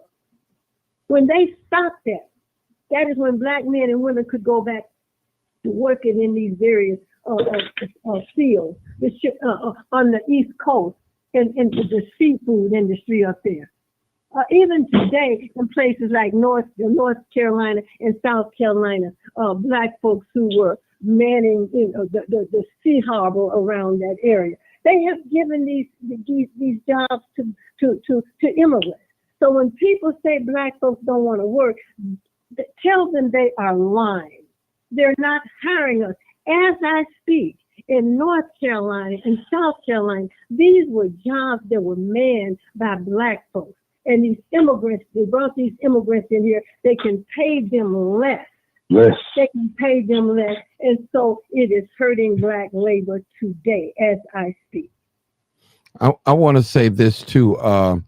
Most of them immigrants are not going to fight back the way Blacks we fight. They are not going to do anything. They're not going to buck up against the system. They're not going to challenge the system. And they know that. The government knows that. These people, the politicians, your Reagans, your Clintons, your Bushes, these people know that. This is a system. This is how racism and white supremacy works. And if you don't understand it, you're going to be confused. So Black people, We are all that we have. We should think black, sleep black, everything. We've got to become more black conscious than I we love in being black. our lives. Because if we don't do that, we will not survive. We cannot be concerned about other people. That doesn't mean that we're inhumane. It doesn't mean that at all. But we have to do this in order to survive. Because let me tell you something. These people, the Hispanics are not concerned about us. The Asians are not concerned about us. The Indians are not concerned about us. White folks are certainly not concerned about us. These people are coming in here. I want a better education for my children. Well, what about a better education for black children in this country? These people need to be sent back to their countries. Let them build their countries the way we built this one. Mm-hmm. Go back and build your country. But under the system of racism and white supremacy, white people are doing this to protect, to keep them in power. America is already another South Africa. In South Africa, you have 35 million black people or more, 5 million whites, and blacks in South Africa don't own anything. The Asians are over there, the Arabs are over there, all the businesses, the Chinese are over there. And the same thing is going on here in America. But we can turn that around. We have the power. We have the numbers. Don't let anybody tell you we should be coalescing with the Hispanic. These people are for power down there in that city council.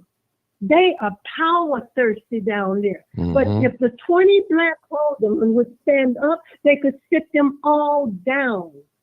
But these black aldermen are not black oriented. They're not conscious like they should be. They're not fighting for their people like they should be. And they're not fighting for their people like they should be because we're not demanding anything from them. We're talking about policy. I don't care if it's policies under the Democratic Party or policies under the Republican Party. We have got to give them an agenda for our own survival.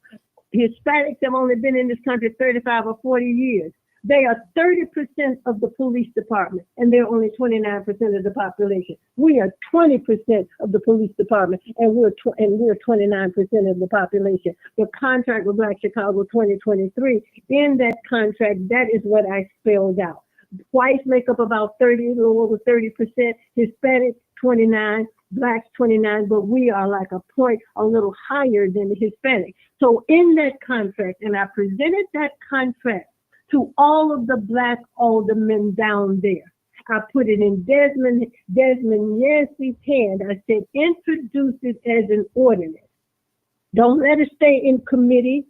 Introduce it as an ordinance and make them vote on it. He did nothing with it. Brandon Johnson, none of them did anything with it. So across the board, I said, if we're 29% of the population, we want 29% of the jobs for the fire department, the police department, housing, the Chicago public school system. Martin, back in the 90s, 80s and the 90s, black teachers were 45% of the teaching force with the Chicago public school system. We're down to 20%. They're not hiring us. Most of the teachers in the Chicago public school system are white, and only 12% of the student body in Chicago is white. Look at that disparity. Look at that injustice. This is all under the system of racism and white supremacy. We're talking about policies. These policies are determining what kind of life we're going to have. All right. I want to take a couple more callers. We got an old timer's back. But just before old timer come 224, only time that I can put in my mind that white people cheer black people on is in sports. That's it. They're not going to cheer us on, people. Trust me. Not at all. No. They control. Right. That's right. That's right. Okay. Eric code 224. Go old timer. Go ahead. You next, Bill. Well, I just say again, you know, the scope has changed. Now, the lady was speaking about how you can pay. The Caucasian people are comfortable with without having black people they have to deal with. I remember the movie driving Miss Daisy. I didn't see the whole movie, but I saw one part where the man that told his mother, he came home and he told his mother, my name is Reggie. He said, now Reggie is a good person, but don't never trust him. And he was driving, the man was driving his mother, but he told his mother, whatever you do, he can drive you, but don't never trust him. So white people have put it in their mind, whichever kind of way they can shake your hand falsely and make you feel like they're on their side, on your side. They know that their ultimate goal is to stop black people from being in their families, from taking over their families. They have to protect everything on every front. So whatever it would mean to put any kind of bill in place, they're going to do it because they know if they let their guard down. That's particularly Hispanic and all of the big, large Caucasian communities. They have given them carte blanche to be able to go to their houses, cut their grass, trim their trees, and do their bushes, get in their truck, and leave out. And when they come home, everything is copacetic, as you might want to call it. So they have given over to these people, let them know that they trust them and that they don't have to worry about anything. On the other hand, they don't want to get that comfortable with black people. They don't want black people to be tight with them, coming into their community, riding up and down these streets and stuff. But the Hispanics, they don't have no trouble with them.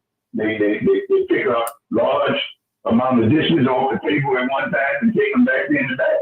And they're comfortable with all of this. The Hispanics, and there's another thing. We really wasn't fighting for large wages. Now, we may have been complaining among one another, but as long as they were making that $7.50 an hour, $8.50, I know somebody's not going to agree with this. But as soon as somebody says something about the drive for 15, that's when you start seeing a lot of us on that line. But prior to that, we was kind of like, talking about it. But when they start saying that drive for 15, that's when you start seeing a lot of blacks out there trying to hold up the signs and different things. But we really wasn't out there before that. So we have to look at what our drive is. Our drive is like a low ebb. We want stuff, but we're not gonna sit out all night and fight for it. We might go a half a day. We might have 100 people. The Hispanic people gonna sit out in the rain. They're gonna sit out at night. When they wanted to school in Chicago, they didn't want their school to close. These out there all night. And all these different wards in different places. You see Hispanic. I know people gonna disagree, say, well, brother, black people been fighting all the time. Well, I'm saying we can't never give up. We can't never give up. And we've seen how the people, Rahm Emanuel knew that man had been shot 16 times, and he knew that a truck driver had saw the bullets hit that man, and he got on TV and lied and made like he cried about the Laquan McDonald. But he knew, and the dreaded thing that came out when the tape came out, that's when, he said, well, I'm sorry. But he already knew that before that. They just don't care about black people. Black people is not on anybody's agenda, and they have effectively made the Dominican Republic, they have made the Haitians, they have made the Brazilians, they have made all them disconnect themselves from the black race and say that, well, I'm Brazilian, I'm Dominican Republican, I'm not black, I'm Belizean. They have made all of until they get discriminated against. But I'm saying we have our own fight. And if we keep on trying to run away from the Democratic Party and start using abortion, well, if you're going to start talking about abortion, start talking about shagging up. Start talking about committing fornication. That's where you got to bring all of that stuff in together. And white people ain't even touching that. White people are still giving out license for people. They're giving same domestic partners benefits because they've been living together for 20 years. They're not addressing the fact, well, you're not married, so you don't get nothing. They all on board with all of it. That's not part of a political agenda. That's the part to throw in as the black community. And the black community is falling for the opioid. Black people are committing fornication and living together just like everybody else is. And they love it. But the white people have gotten us to come out. Well, you know that we part of Planned Parenthood and they tricking black people. Ain't nobody tricking black people into committing no sin now. But see, sin is not part of the congressional agenda. That's not part of that. But giving out money, giving out grants, and giving out all of that's part of it. You ain't got no money in there. But them out we're going to start addressing people living together and shacking up and living in sin. That's when you start talking about the LGBTQ. That's the government don't even, some of them don't even address that. Well, let me ask you a question. Let me ask you a question, Doc. Yes. Do you believe abortion is right or wrong? It's wrong. Okay. It's wrong, but it's not part of the political agenda. It don't have nothing to do with politics. Why? That's not true. It has a whole lot to do with politics. Okay. You know that, Doc. That, Doc. It has a whole lot to do with politics. Well, I'm gonna say this here. You don't see the Republicans really fighting over that issue where they nail each person down and say, well, tell me how you feel about abortion. Now, they can tell you how they feel about abortion. I don't care about that. I do not care about it. But tell me how you feel about fornication. That's what I want to know about. Mm-hmm. Because fornication leads to abortion. Mm-hmm. And fornication leads to abortion. And long as you have people out there committing acts of fornication, they don't know they're pregnant, Mark, until 6 weeks later. That's out of their control. But they do not want to give up. They don't want to give up their rights to be able to say, you can't tell me what to do. This is my body. I can commit fornication with my boyfriend the way I want to. They ain't going to never address that issue because that's effectively going to cut down on the abortion. And they're not going to do it. They're going to hypocrite and they're using the black community again to address these issues. That is just my opinion. Okay. All right, Doc. You know what, Marty? When it comes to abortion, this is really about white women. Mm-hmm. Women, that's right. That's absolutely right. They don't care anything about black women aborting a child. This is about white women having abortions because of the population. Now, that's true. What does abortion have to do with the issue that trades have been taken out of our schools? It doesn't have anything to do with that. That's an agenda that the Democratic Party was pushing. It's a distraction. Why would I come up every election? It's a distraction. Why are we not forcing the Democratic Party to put on their agenda that we will put trays back into these black schools? That's an issue. That can be a policy issue. I'm talking about issues. Education is an issue. Employment is an issue. Business is economics is an issue. Things that we are being deprived of. Doesn't have anything to do with abortion. It's a distraction. Immigration is a serious issue because they are taking resources from us in order to accommodate these other people. Over on the west side a few weeks ago, there was a line of people, I think it was Fuentes' office, a line of immigrants out there going there to apply for benefits that we cannot get, health benefits. But their politicians are working with them to help them. We don't see black politicians working for us like that.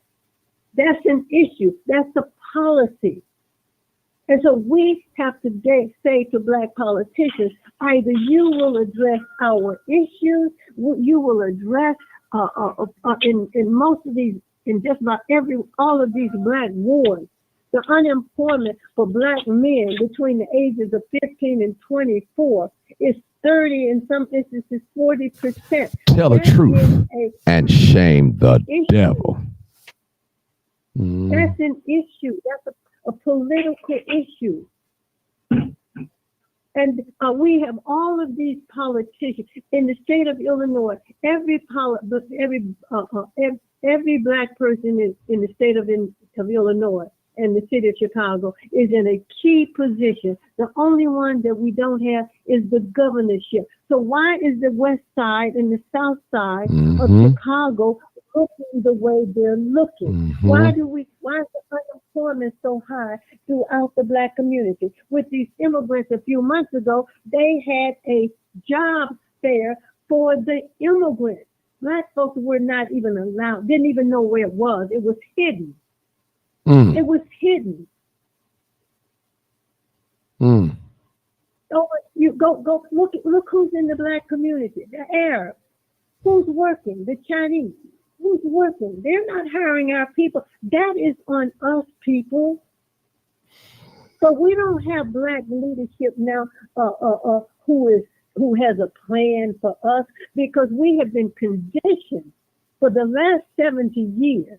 And let me go back. Prior to the 64, 65 Civil Rights Act, we were telling these people what they were going to do. Johnson didn't pass those laws because he loved black people. We forced them to do it because we were on the streets. We were boycotting. We were putting pressure on them. That's how those laws got passed. None of these laws have been passed as a result of these people loving us. We forced them to do. But after the Civil Rights Act, we got comfortable.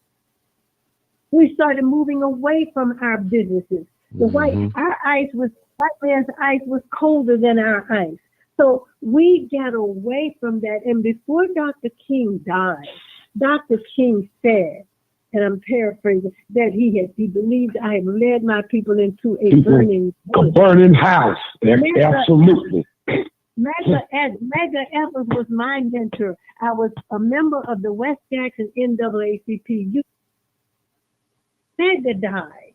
Medgar said, this is all about, we can get the laws, but if we don't have the economics, the money, we don't have them. We can integrate the hotels, but if we don't have the money to go into these hotels, what difference does it make? It's about economics, and all of these are policies that politicians, that the government on the local, the state, and the national level, these policies are made. Just like there was a policy that you could enslave black people. That was a constitutional policy.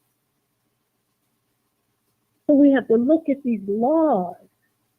And the Congressional Black Caucus has signed black, and I don't mean the immigrants. You got a lot of immigrants in the Congressional Black Caucus now. They're not fighting for the issues of Black Americans. They are on the issues pertaining to immigration because they are immigrants. So we have to be careful when these people are running for office now. You got to ask them, where are you from? Where is your grandmother from?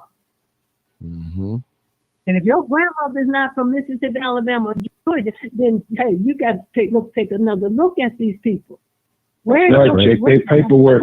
Check their paperwork. Because they are not going to fight for us. So Black Americans, we can do it. We can turn this around. We cannot look to the church. We cannot look to the politicians. We cannot look to the organizations, because all of these entities that fought for us in the past, they are compromised. They're taking that money. Okay, Bill. Come on, Bill. Thanks for holding. Yeah.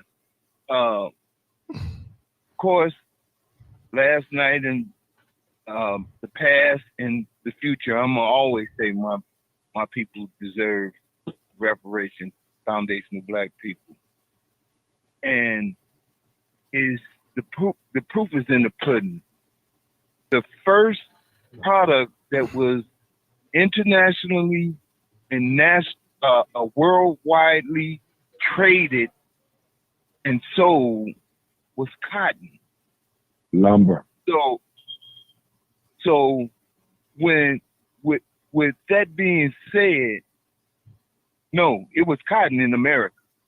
It was lumber. It was cotton. Look it up. Go watch. There's a documentary called "Cotton is King." anyways, it's not anything to debate about, because if black people picking cotton, I'm sure they was cutting down trees too, right? Can't build a city without it. You can't gotta clear the land or to build houses, brother. The first thing they exported out this country was lumber. But either way it goes, who was cutting it down to be sold? We were. Okay, so both. Anyway, those this economy was built on that and off of free labor from our ancestors. I want to kind of dwell on that and want people to take a look at. There's no discrepancy about who deserve reparations. And I also want to chime in. I believe it was Old Timer mentioned that we just ain't got it as far as being the people who want to work these days. If you look back in time, I'm born in 1961, and I've seen a lot, and I'm sure Old Time is older than me and Mother Doris also. It was a time when everything around me and my whole neighborhood was black for the most part. And there was a change, and the change came with the drugs. The people that owned things, neighborhood cleaners and different things got caught up into drugs, or their kids did. Facts. And then there was a lack of resources. There was nothing being put back into the south side of the west side. Nothing at all. Abandoned buildings. They didn't try to uplift anything in no way. And the resources was hidden. A lot of people didn't know where the resources. All they knew was where the welfare office was. Mm-hmm. But we can't go. I don't know of any, and I've traveled across Chicago via bus, in cars with my family, and drove. And I have never once went to Chinatown and seen a black man owning a store there. I've never seen a black man own a store in Jewtown. He might have worked there, but he didn't touch no money. He'll hand you a suit. Never in Greektown did I see a black man own anything down there. And this was when times were good. And the best time, correct me if I'm wrong, for black people was, I'd say, around 1970 to the late 79. A lot of black people bought houses. I watched as a young teenager, my mother friends, my mother, all kind of people buying houses. They had good jobs working at General Motors and Ford and all these things. And then all of a sudden, which is part of the systemic racism and white supremacy, was to put us a step back and let somebody else come in front of us. Those jobs they took and sent them out the country, which left massive layoffs. And most of the people I saw that got laid off looked like me. Mm-hmm. So we gotta pay attention to our history and know our history. And those of us that are of age and can remember little subtle things like that, it's not subtle once you look at it, and educate our younger people. And when there's no opportunity,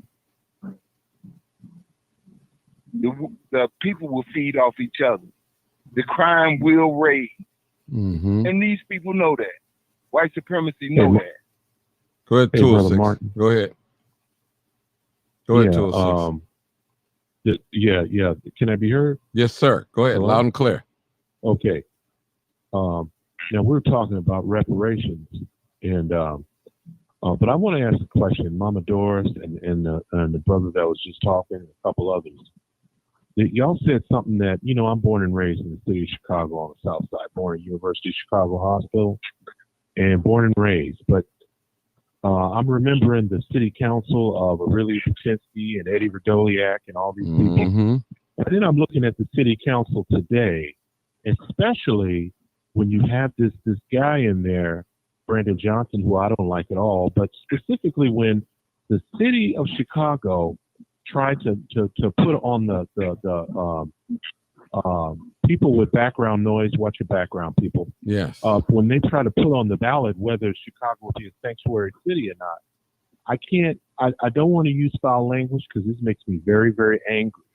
But these animals, and Cincho Lopez is definitely one of those. If I was in Chicago and saw him, I'd slap his glasses off. But they actually engaged in trickery and deceit to prevent the people of Chicago to exercise their demographic duty and responsibility to determine whether Chicago was a sanctuary city or not. Even resulted in the assault of Alderwoman Emma Mitz. My question is this: when you have these fools and these traitors and these clowns in office, and they're in office presumably because we voted them in office, although I don't think all elections are fair and correct, especially in the most corrupt, supposedly the most corrupt state in the union, which is Illinois. You never know what's going on behind the scenes of ballot. How do you hold these? How do the people in Chicago, or anyone else for that matter, how do we get them out of office or hold them accountable for not doing what they're supposed to do for the people? Because there has to be a way to get rid of these people.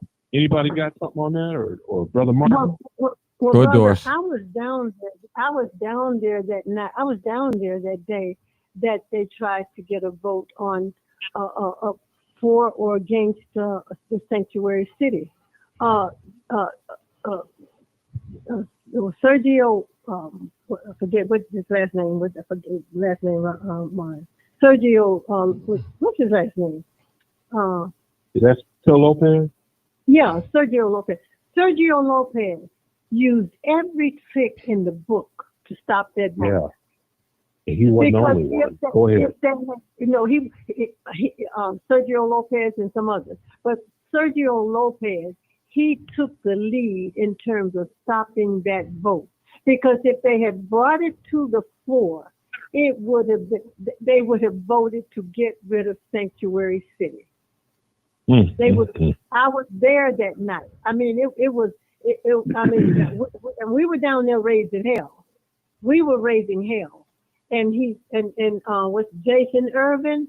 Jason Irvin participated in it too, because in the deception. He participated in wanting to keep sanctuary city in place because Brandon Johnson wants to keep it in place.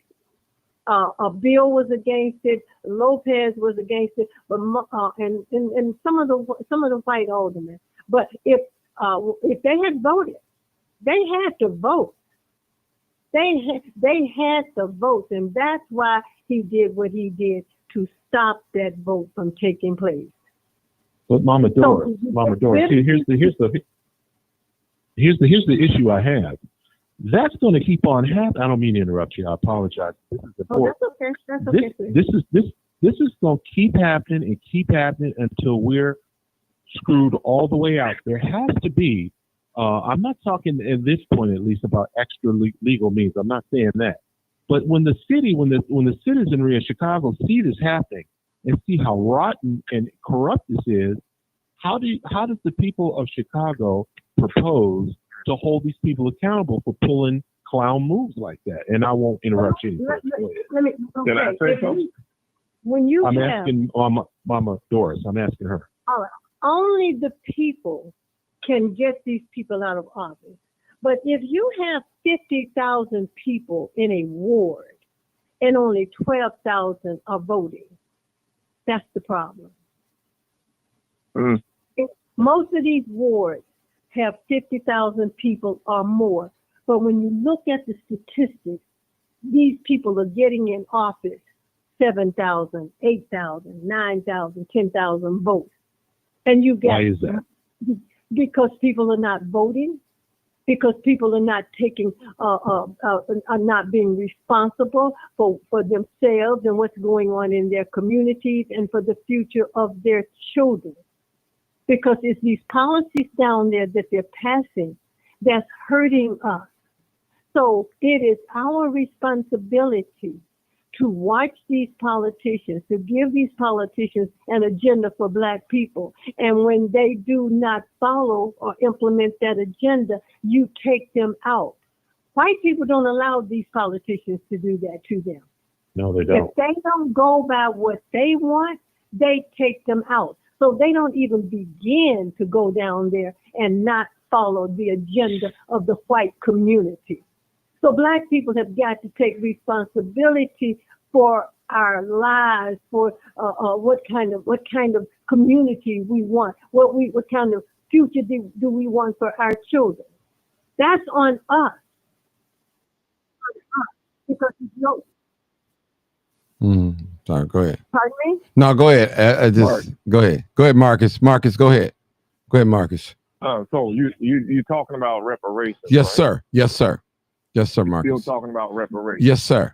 Yes, sir. What I want to know is this: when you mention reparations, even when you talked about it last night, what I want to know is this. This question is to Black people in general. Why don't some Black people feel that we are owed reparations? Why do they feel that we did not work for it when our forefathers paid the ultimate price, a price that we wouldn't dare pay today? Why don't they think that we're owed reparations? And why do we look down on our people that's on government assistance? And people have had a hard time.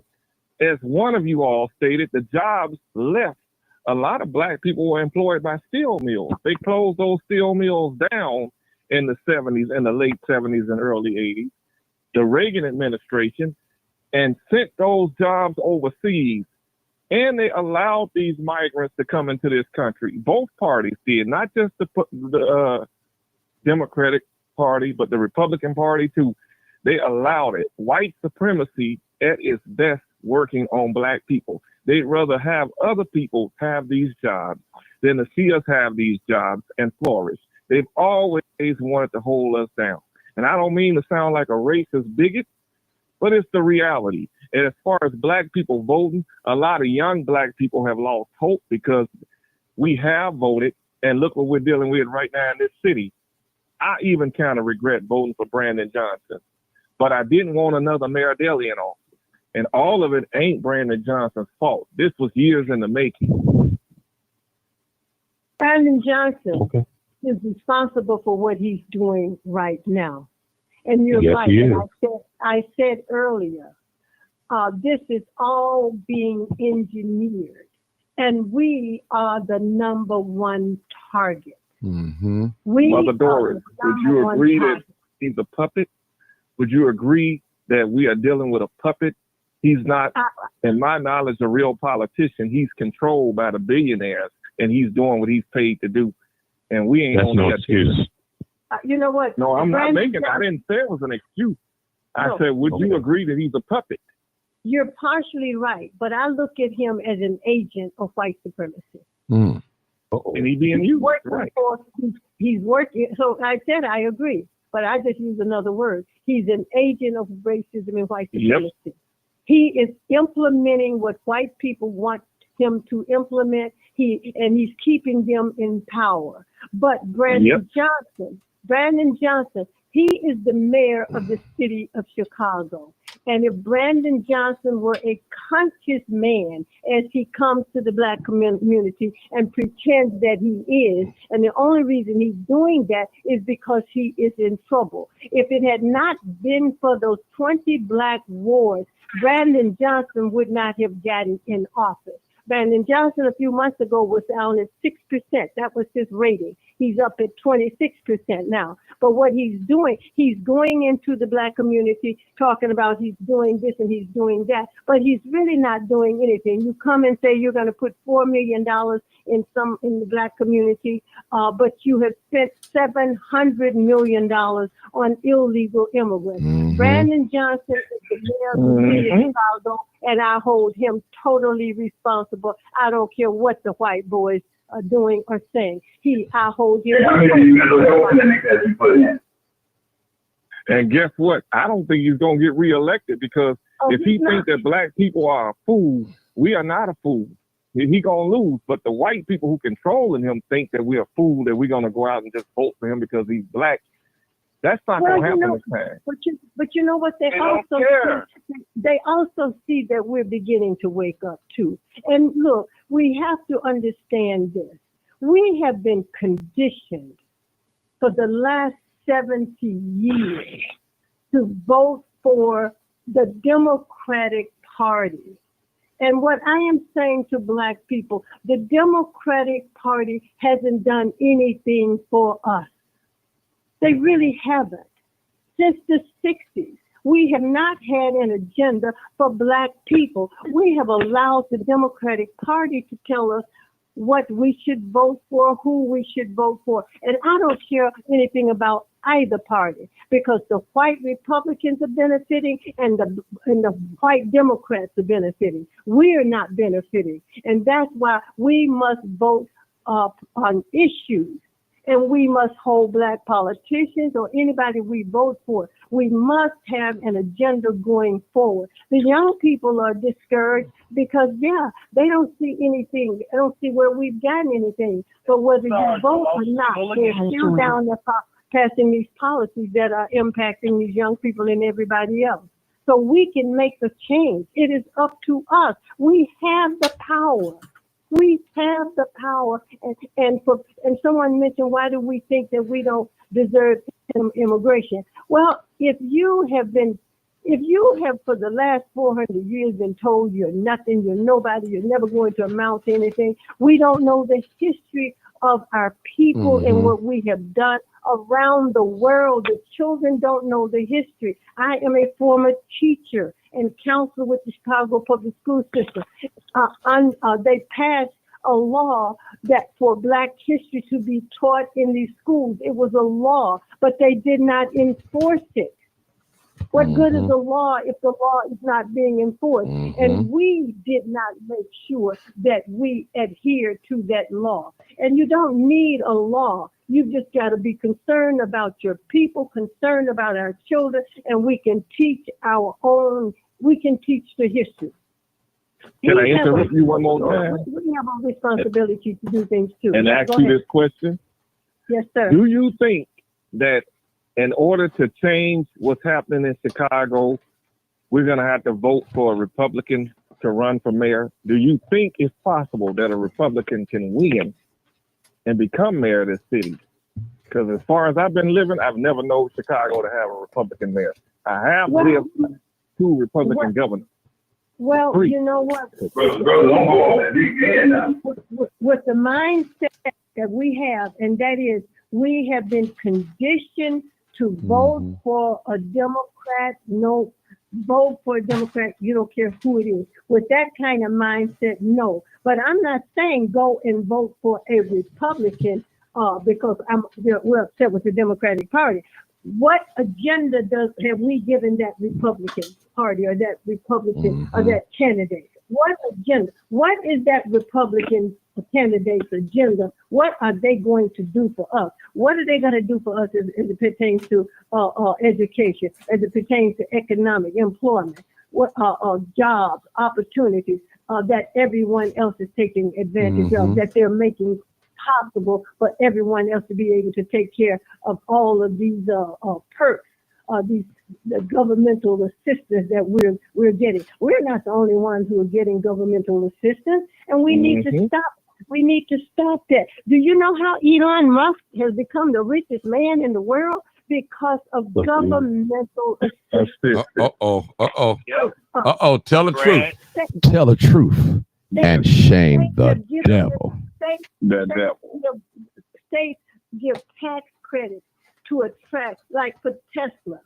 States are trying to attract Tesla into their state for jobs for their people. And how are they able to do that? What are they doing to help Elon Musk? They're giving him tax breaks. Elon Musk would not be as rich as he is if it were not for the United States government subsidizing him. Tax breaks, loans, contracts. And you remember when he and Donald Trump fell out? He was saying those bad things about Donald Trump. And Donald Trump said, well, maybe we need to pull these contracts. Maybe he needs to go back to South Africa. Did that white boy not shut his mouth? Yes, he did. He sure did. Yes, he did. Well, the George right, because from his research, he was getting money from the government. He would, if the United States government stopped subsidizing Tesla, Elon Musk's stock would drop to zero. It is the government of the United States that is subsidizing Elon Musk. It is during the 2008 housing crisis. This was caused by those white boys up there on Wall Street that put together these packages, and they targeted specifically. Now, they went after everybody, but they specifically targeted us and gave us these loans, these balloon loans. And people gave loans to people who didn't have the credit score because they were trying to make money. It was the Wall Street boys. It was the Moody, the bond rating company. It was the lawyers. It was the economists. It was all of those people who came together and put together those packages and sold it to the American people, particularly the black people, when they knew it was going to work. That's right. But they made some money. And when it failed, the housing market went way down, and black people lost most, if not all of their wealth from their housing industry, and we have not recovered yet. But the bankers recovered. Who bailed them out? Barack Obama. That's right. The reparations, baby. Tell it like it is. The devil. Tell the truth and shame the devil. Yes, that's right. Reparations. Who this sister man where'd you find her at? Who this lady got fired? Dr. William Barrett said, you owe us $16 trillion. We want it. We're going to get it. I'm talking about black Americans, freedmen, foundational black Americans, lineage-based black Americans. Yeah, you owe us. And white folks, you all are still benefiting from our labor. 300 years of working for you for nothing. But nothing in black labor, white wealth. Illegal immigrants in here, and you give them $9,000 a month vouchers. You give them money for food. You give them money for cars. You say they don't have to have a credit. You don't even have. Biden said, don't even look at their credit scores. Don't look at any of that. Give them what they need, and then what do they do? What does the media, the white media, do? They come out, oh, he's able to buy his first home. I guess the hell he can. You giving it to him. And $9,000 a month, that's a mansion. That ain't a home. $9,000 a month. That's a mansion, baby. People who are retired and don't get that kind of money. $9,000 a month. And they crying about giving up 100. And then you can't speak a lick of English, not a lick. From all in our community, J.B. Pritzker just passed a law where he's going to protect the undocumented. They're not undocumented. They are illegal. J.B. Pritzker, all of you devils, you have allowed these people to come into this country at our expense. And the black folks have been voting as Democrats for the last 70 years. In fact, Johnson said, when he signed that civil rights bill, Johnson said that we will have these niggas voting for us for the next 100 years, and he ain't never lied. Well, he hated black folks. Hated black folks. All of them. Yep. Donald Trump is no more of a white supremacist than Joe Biden. All of them are white supremacists, racist white supremacy. And someone said, I'm not a racist. You cannot be a racist. Racism is white supremacy. You can be prejudiced. But we Brother Martin. reparations. Okay, go ahead, old time, and then we got to get 912. Sarge, go ahead. Okay. From what I'm hearing here, the two people you got talking now, Sound like you far they're off. gonna have to. They're gonna have to. Old time. You got a Do me a speakerphone. favor. Take it off the speakerphone for me. Talk on the phone. I'm sorry. Okay, because it's kind of difficult. Okay, Yeah, I didn't know what was going on. I didn't know. yeah. Just Is take it off okay now? speakerphone. Yeah, that's a little better.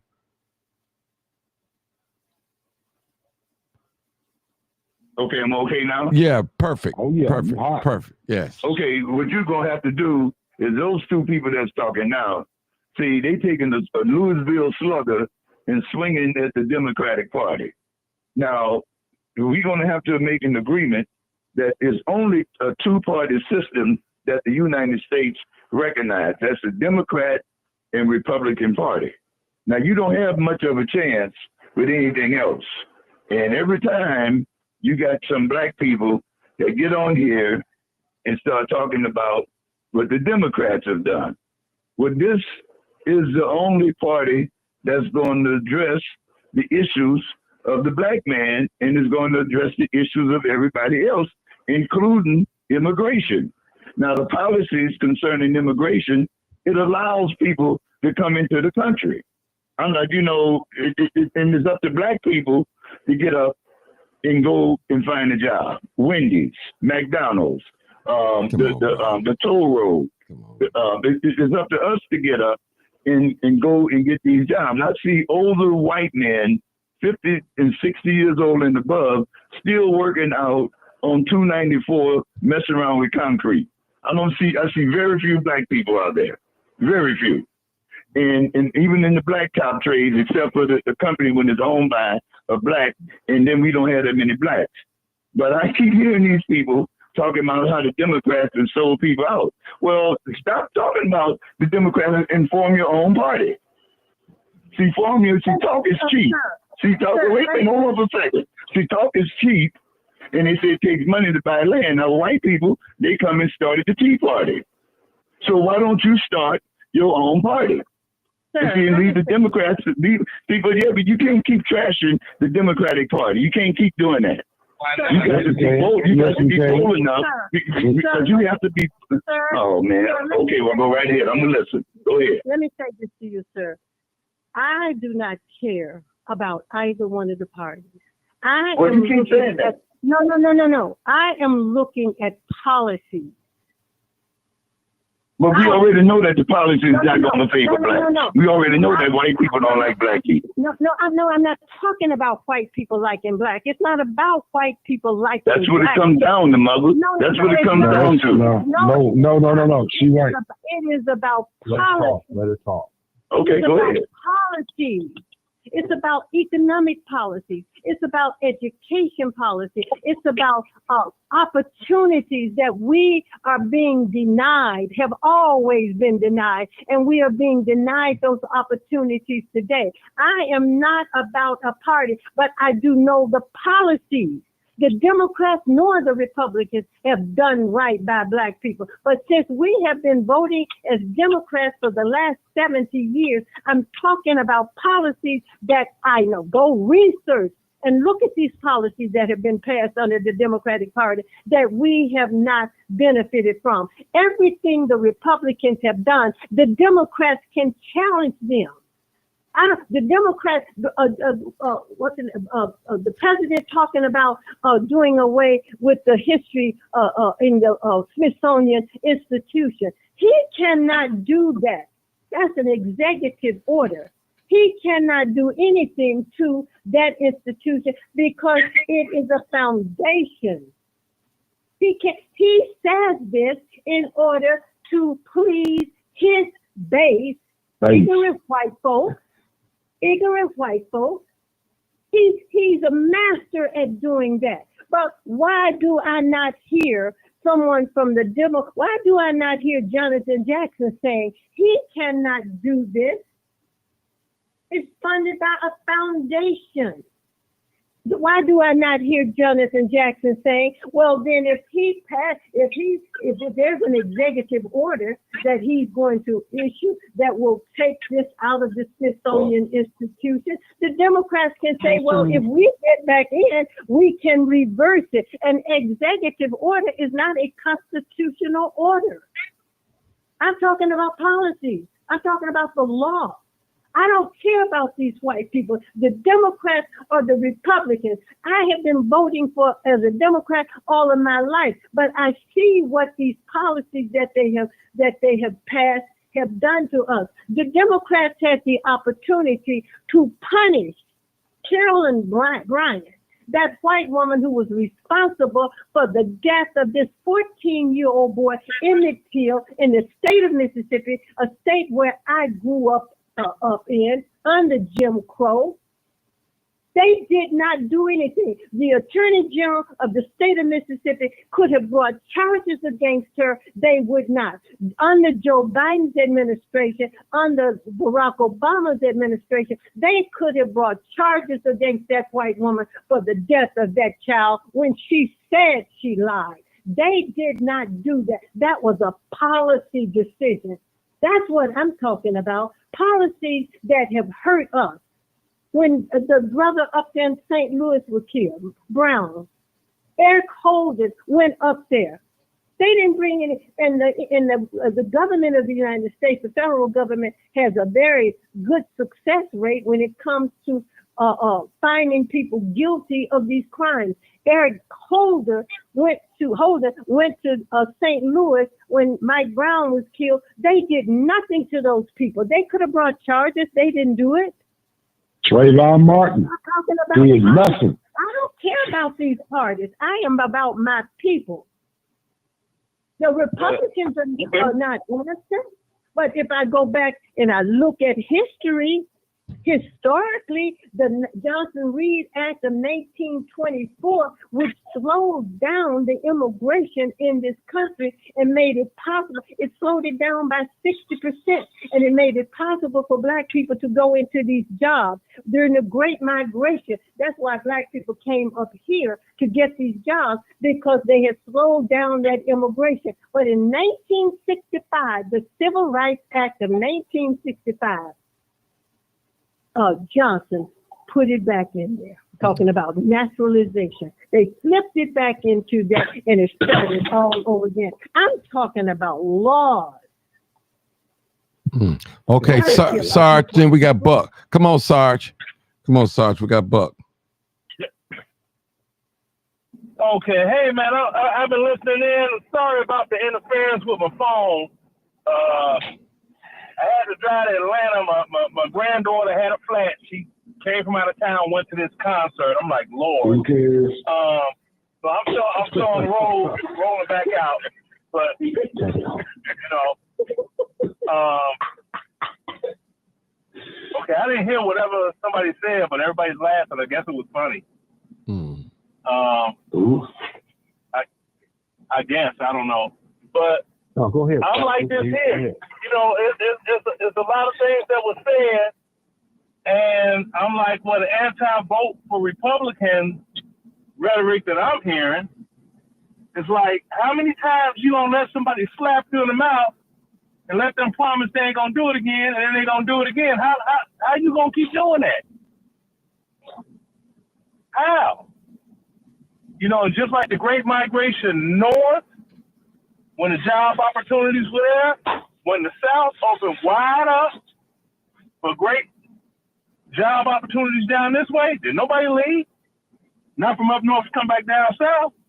You get good. I don't want to say nobody. You had X amount of people that did leave. They came back south and got great jobs and all the other stuff. Everything worked out for them. So I say a lot of people they set in their ways and they just afraid to move.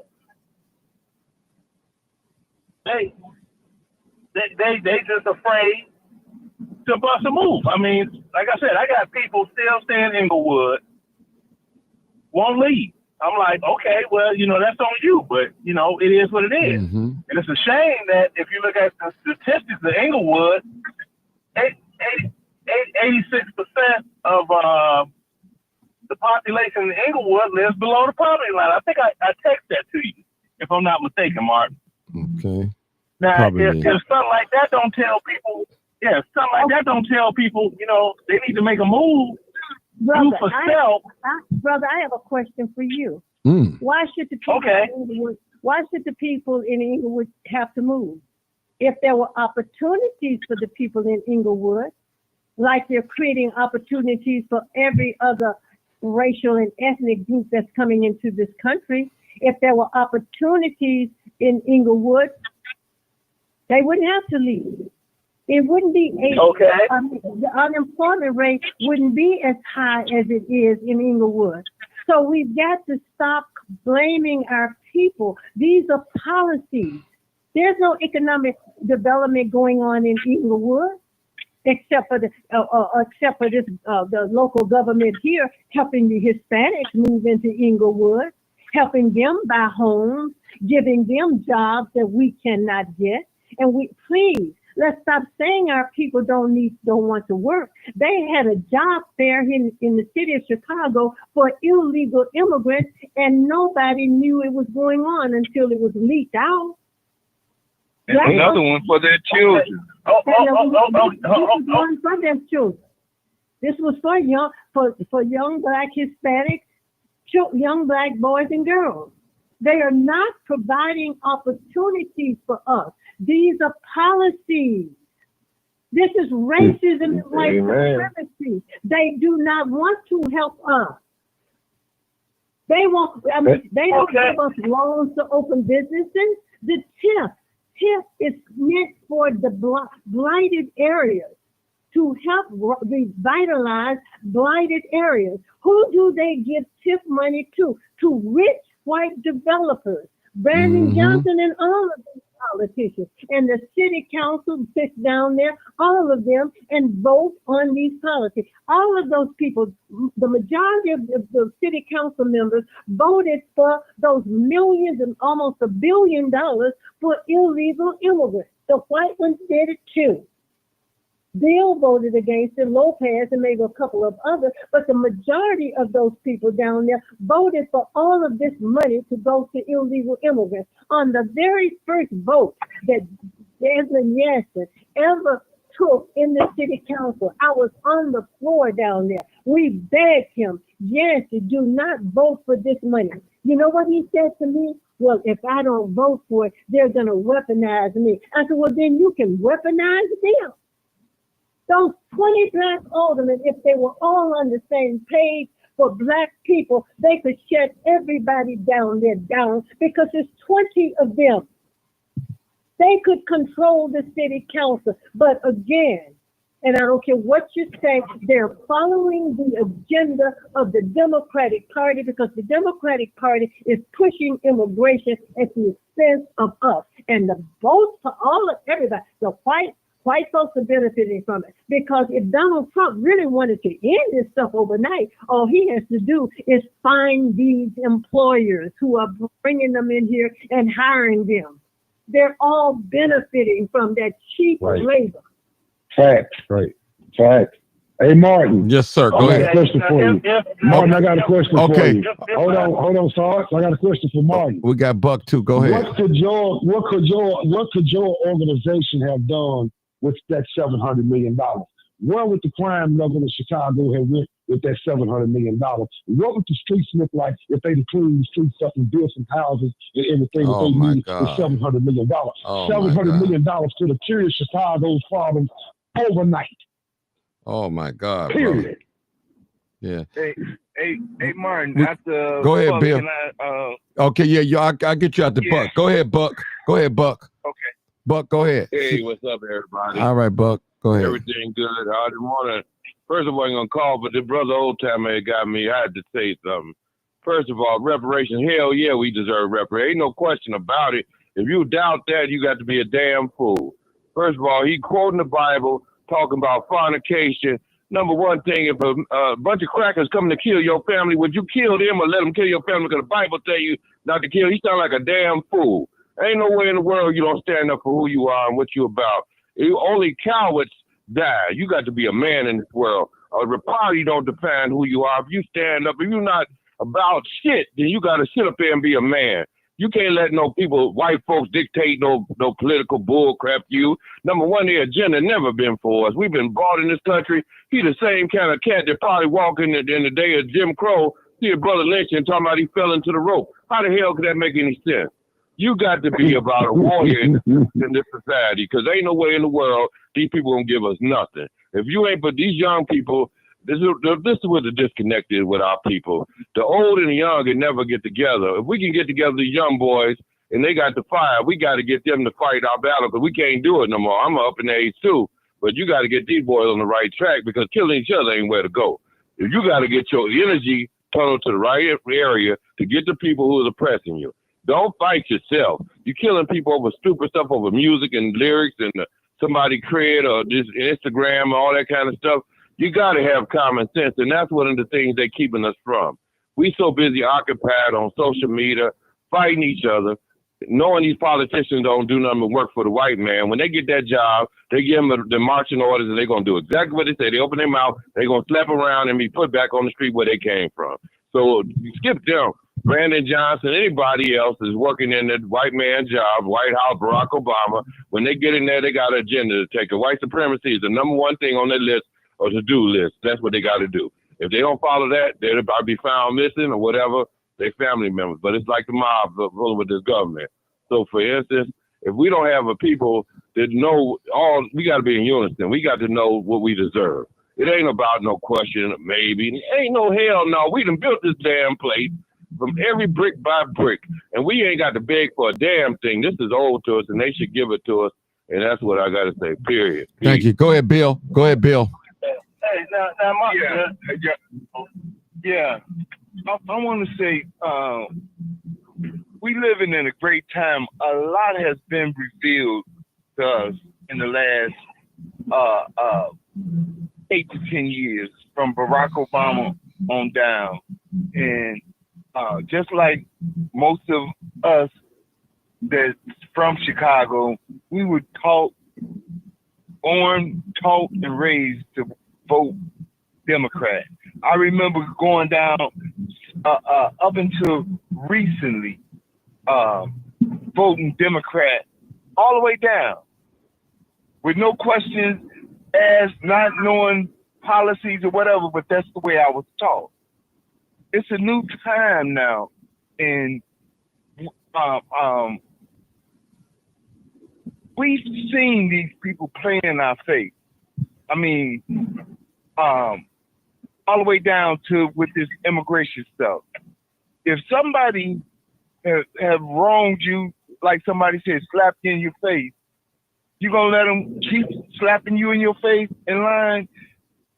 I don't believe in neither party, but I think black people need to be on the same accord like they were during the civil rights, and cut out this nonsense about you don't believe somebody that look like you deserve reparations.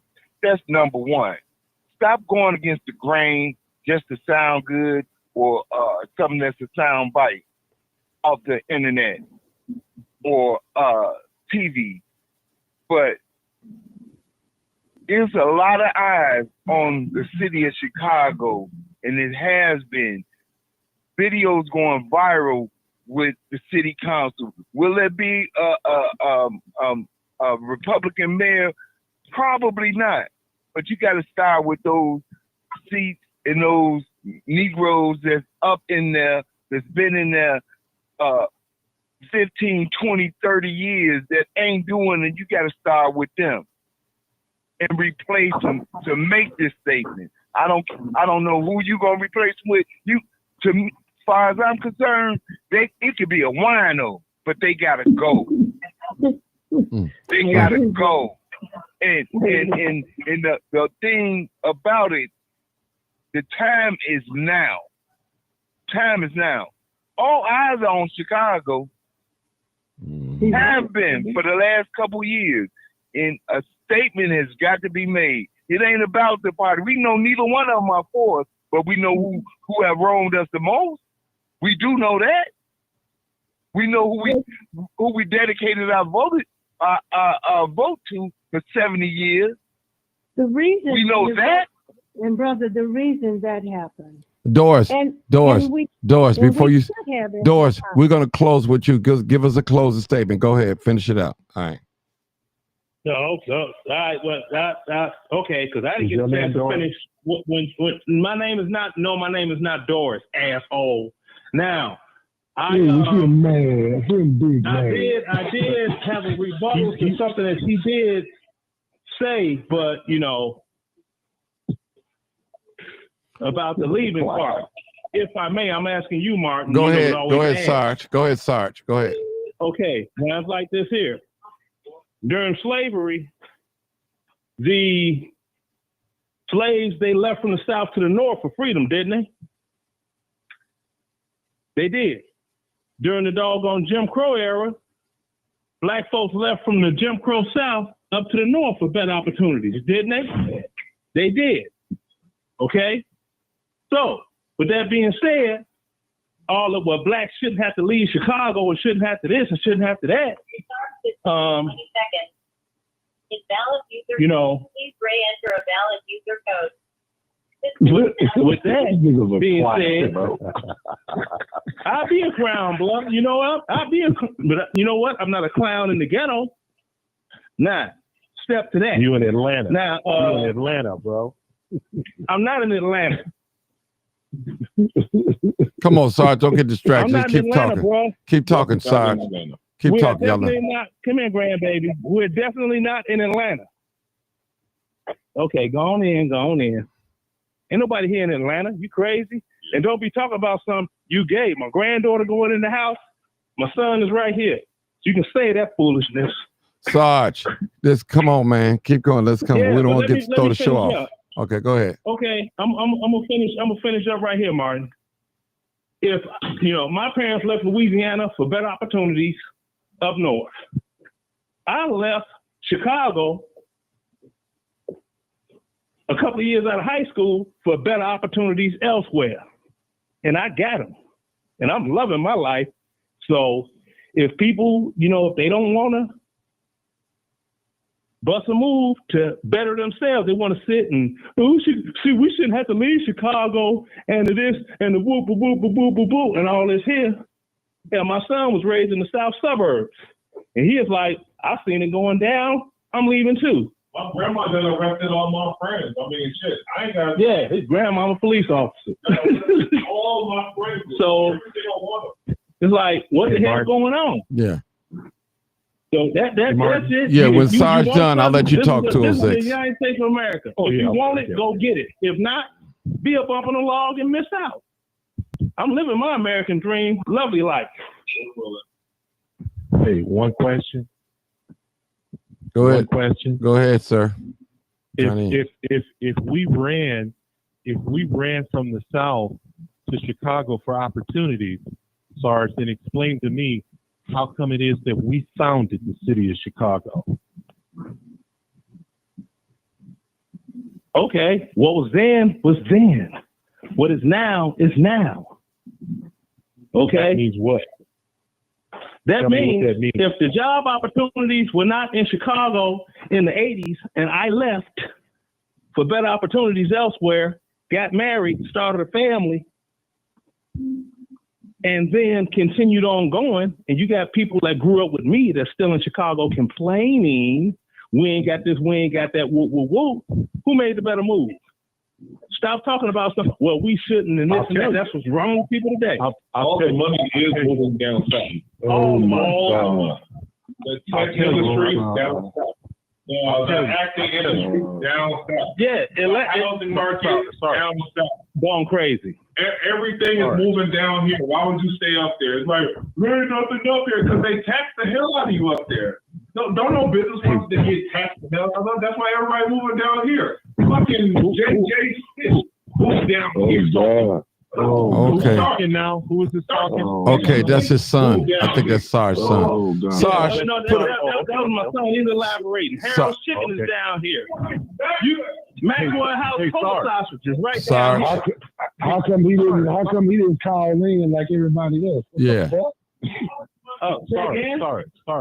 Sarge, listen to me, man. I'm listening. Listen to me.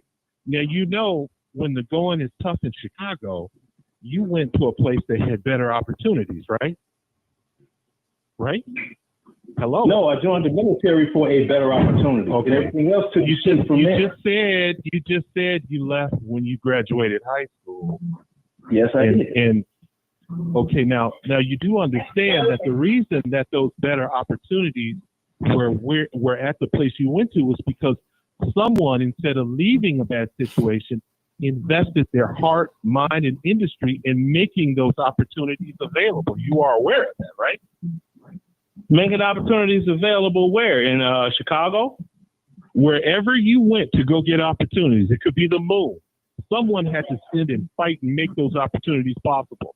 Would you agree with that or not? Yeah. The United States Army is as old as this country. So you living in the Born in United States Army right now? So you living in the United States Army right now? You living in the Army? No, right but now? I'm living in the United States and I'm benefiting off my military career nicely. Okay, that's good. That's good. But someone has to stand and fight. We can't all just run somewhere and run away from our responsibilities to make the situation better. That's all I'm saying. Would you agree? Okay, well, go do your thing in Chicago and make the thing better. My doggone responsibility is to my family, my children, and to leave something behind for them to build on. See, when my mother died, I wasn't left a house or any money. When I die, my son is left a house and some money. See, that's what it's about. That's good. You got to better yourself so you can leave something for your seed. Okay. I believe in standing and fighting where my feet are planted. We just have to agree to disagree. That's all. Okay, we can agree to disagree, but I tell you what, 714 black men were killed in Iraq for the whole war. A whole lot more of them got killed in Chicago in less time, didn't they? Talk to me quick. Don't talk to me slick. I'm going to talk to you quick. Who killed them? Who killed them? Majority of the blacks. Okay, well then what's the percentage? And 71%. Okay, where you get that number from? I got it from the crime statistics. May I say something? Martin, may I say something? Martin, and I'll tell you how many brothers died in the Iraq War at the hands of another brother? 0. And how do you know that? How do you know that? Because I was there. And you had the time to go and check all the brothers that were killed and do an investigation to know who killed them? Is that what you're telling me? All that stuff goes online. We got our own database. Hello. Well, where can I go? Where can I go? Tell me where I can go. You can't get on where it is. You can't get on it. Exactly. So why are you gonna try? Martin left the building. Martin left the building. Army career on knowledge, and you won't be able to get in. You don't have the right credentials. Okay. Wow. Let the sister.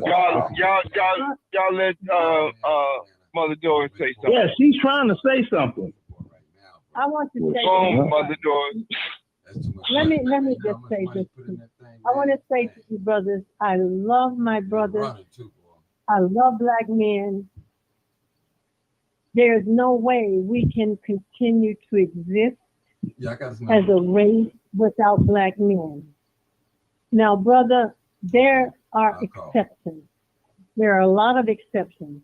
A lot of us are doing okay, but the majority of us as a race of people are in trouble. And when the majority of us are in trouble, we're all in trouble. There are always exceptions. And I hear, Sarge, I think you have your case is exceptional. I'm exceptional. But the majority of my people are in trouble.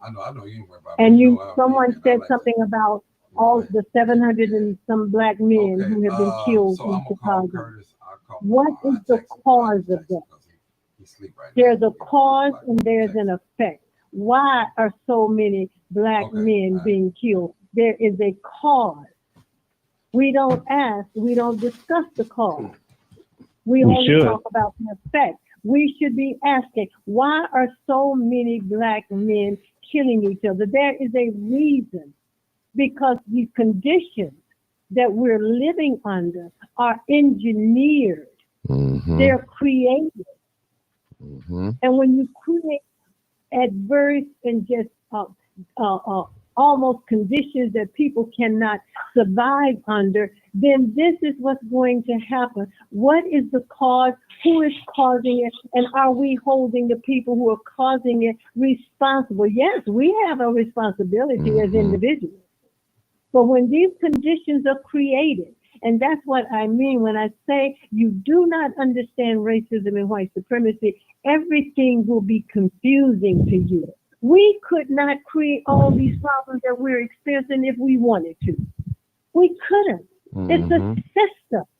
Some of us are able to survive, but so many of us are being eaten up by this system as a result of what this system has caused. Going back to the 80s when they took the jobs out of the country, you come into the 70s, you come into the 80s with the crack, the drugs, then you go into the 2000s with the faith-based initiative, which has shut ministers up. Ministers used to speak out against the things that we're talking about tonight. They're not doing it because they're getting this money. So as a race of people, we are in trouble. We are at war, and we don't understand it. And it's a war that has been engineered. It's a war that's been created by the system of racism and white supremacy. You are down even in Atlanta. Yeah. Someplace down there where they have to have the opportunity. But all over America, black people are in trouble. They're killing each other in Atlanta. They're killing each other all over the country. So my question is why? And why is it that there has not been declared a state of emergency, particularly for black men? Because they want us killing us. They want us destroyed. When you conquer that man, you have conquered the race. And they know that. So we have got to stop talking like this, brother. I am 81 years old. I do what I do for the future of our children. I am scared for our children because I don't see a bright future for them, because this system is setting it up so that they won't have a future. They're putting everybody above us. This is by design. And we got to understand that. That's why I mentioned these books. You got to study. You got to read. And the Democratic, we did. We voted as Democrats because of the 64, 65 Civil Rights Act. That was the thing to do. But somebody said earlier, times are different now. We got to look at this thing differently now. We got to look at what are we demanding of these people? What agenda do they have for us? They don't have one for us. So we have to give them one, and we cannot depend on the leadership. We cannot depend on the ministers. We cannot depend on these organizations because they are all co-opted. The NAACP is controlled by corporations. And the media. And that was not going on when I was growing up in Jackson, Mississippi, under the guidance and the leadership of Medgar Evers. That was not going on then. The church was the institution that spoke up for us. The church was the institution that built businesses. We built towns coming out of during Reconstruction. White folks destroyed these towns, Rosewood, Tulsa. So we as a race of people, if we want to survive, we've got to come together. We've got to teach the children. These young people would not be killing themselves if they knew who they were, who they are. They don't have a sense of who they are, and it's by design. And I'll close by saying this. Let's take the hip hop, the rap community. When it first started, it was conscious rap. It was conscious rap. And these white people, and when I say white people, particularly the Zionist Jews, They took it over and they started giving these young brothers and sisters millions of dollars to call us bitches and hoes, kill the nigga, kill all that. That's by design. They won't give these young brothers who are making conscious rap, talking about positive things and about our history and what we've done in this country. They won't give them a contract. All of this is engineered. We got to understand it. Let's start reading. You got these phones. You can find out anything you want to find out. Talk to your children about the stock market. It's money. That's where you make the money. You can own Google just investing $10 a month. Computer. Talk about stuff like that. Let's stop going at each other. Brothers, we need you. I am nothing without that black man. It's engineered. Our young people, our young girls don't have black men to marry. They're locked. Look at the thousands of black men who were locked up under Clinton and Biden passing the 3 strikes and you're out. Thousands of black men were taken out of the community for a teaspoonful of crack when the white boys on Wall Street were smoking that cocaine like you were drinking water. They didn't go to jail. Understand what has happened to the black men. When during the 60s, when the sisters want to get a few dollars, the black man could not be in the home. They pushed him out there. This is all by design. I have this beautiful granddaughter who's 22 years old, a classical violist.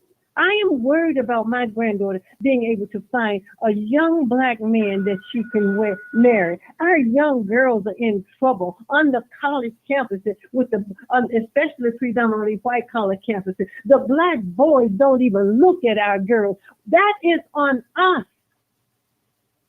We're not teaching our boys to value black women, value black girls. That is on us. We're looking at the high profile athletes, a few who they go marry everybody but us. That is on us because we are not teaching.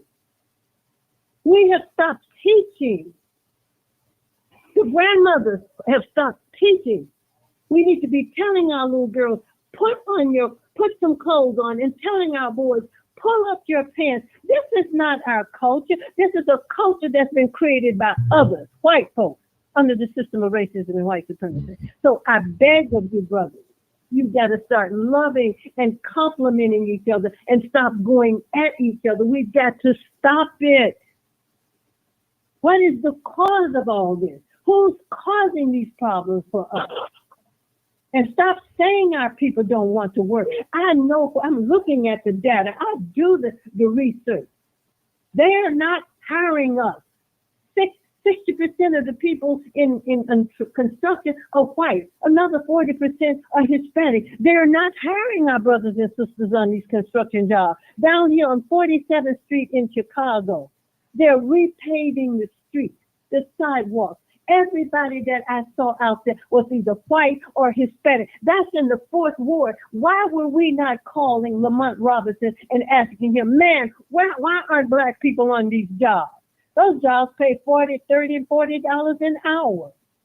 That's policy. That's our politicians not looking out for us. They're looking out for everybody but us. They're on an agenda for everybody but us. And we have to give them an agenda. Do you know, Martin, if we took out one of those black aldermen, do you know how revolutionary that would be? Gotta get 3 of them. Okay, 3. I want all of them out, maybe with the exception of 1 or 2. But I just go put it to 1 because we're in such bad shape. We have been conditioned to continue, and I don't give a damn about either one of those parties. The white Republicans and the white Democrats, they're all benefiting from this immigration. These people are making Donald Trump, all of them, Joe Biden, all of these white men are benefiting from our misery. 3 strikes and you're out. All these brothers in jail.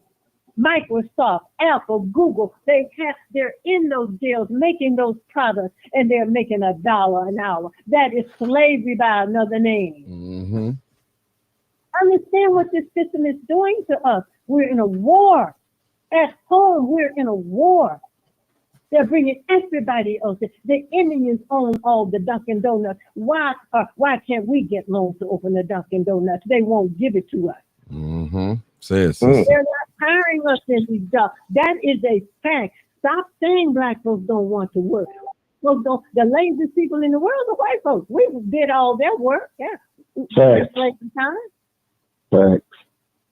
So yes, they owe us reparations because you white children of your ancestors are benefiting from this money that they made off slavery when they sold us up there on Wall Street for nothing.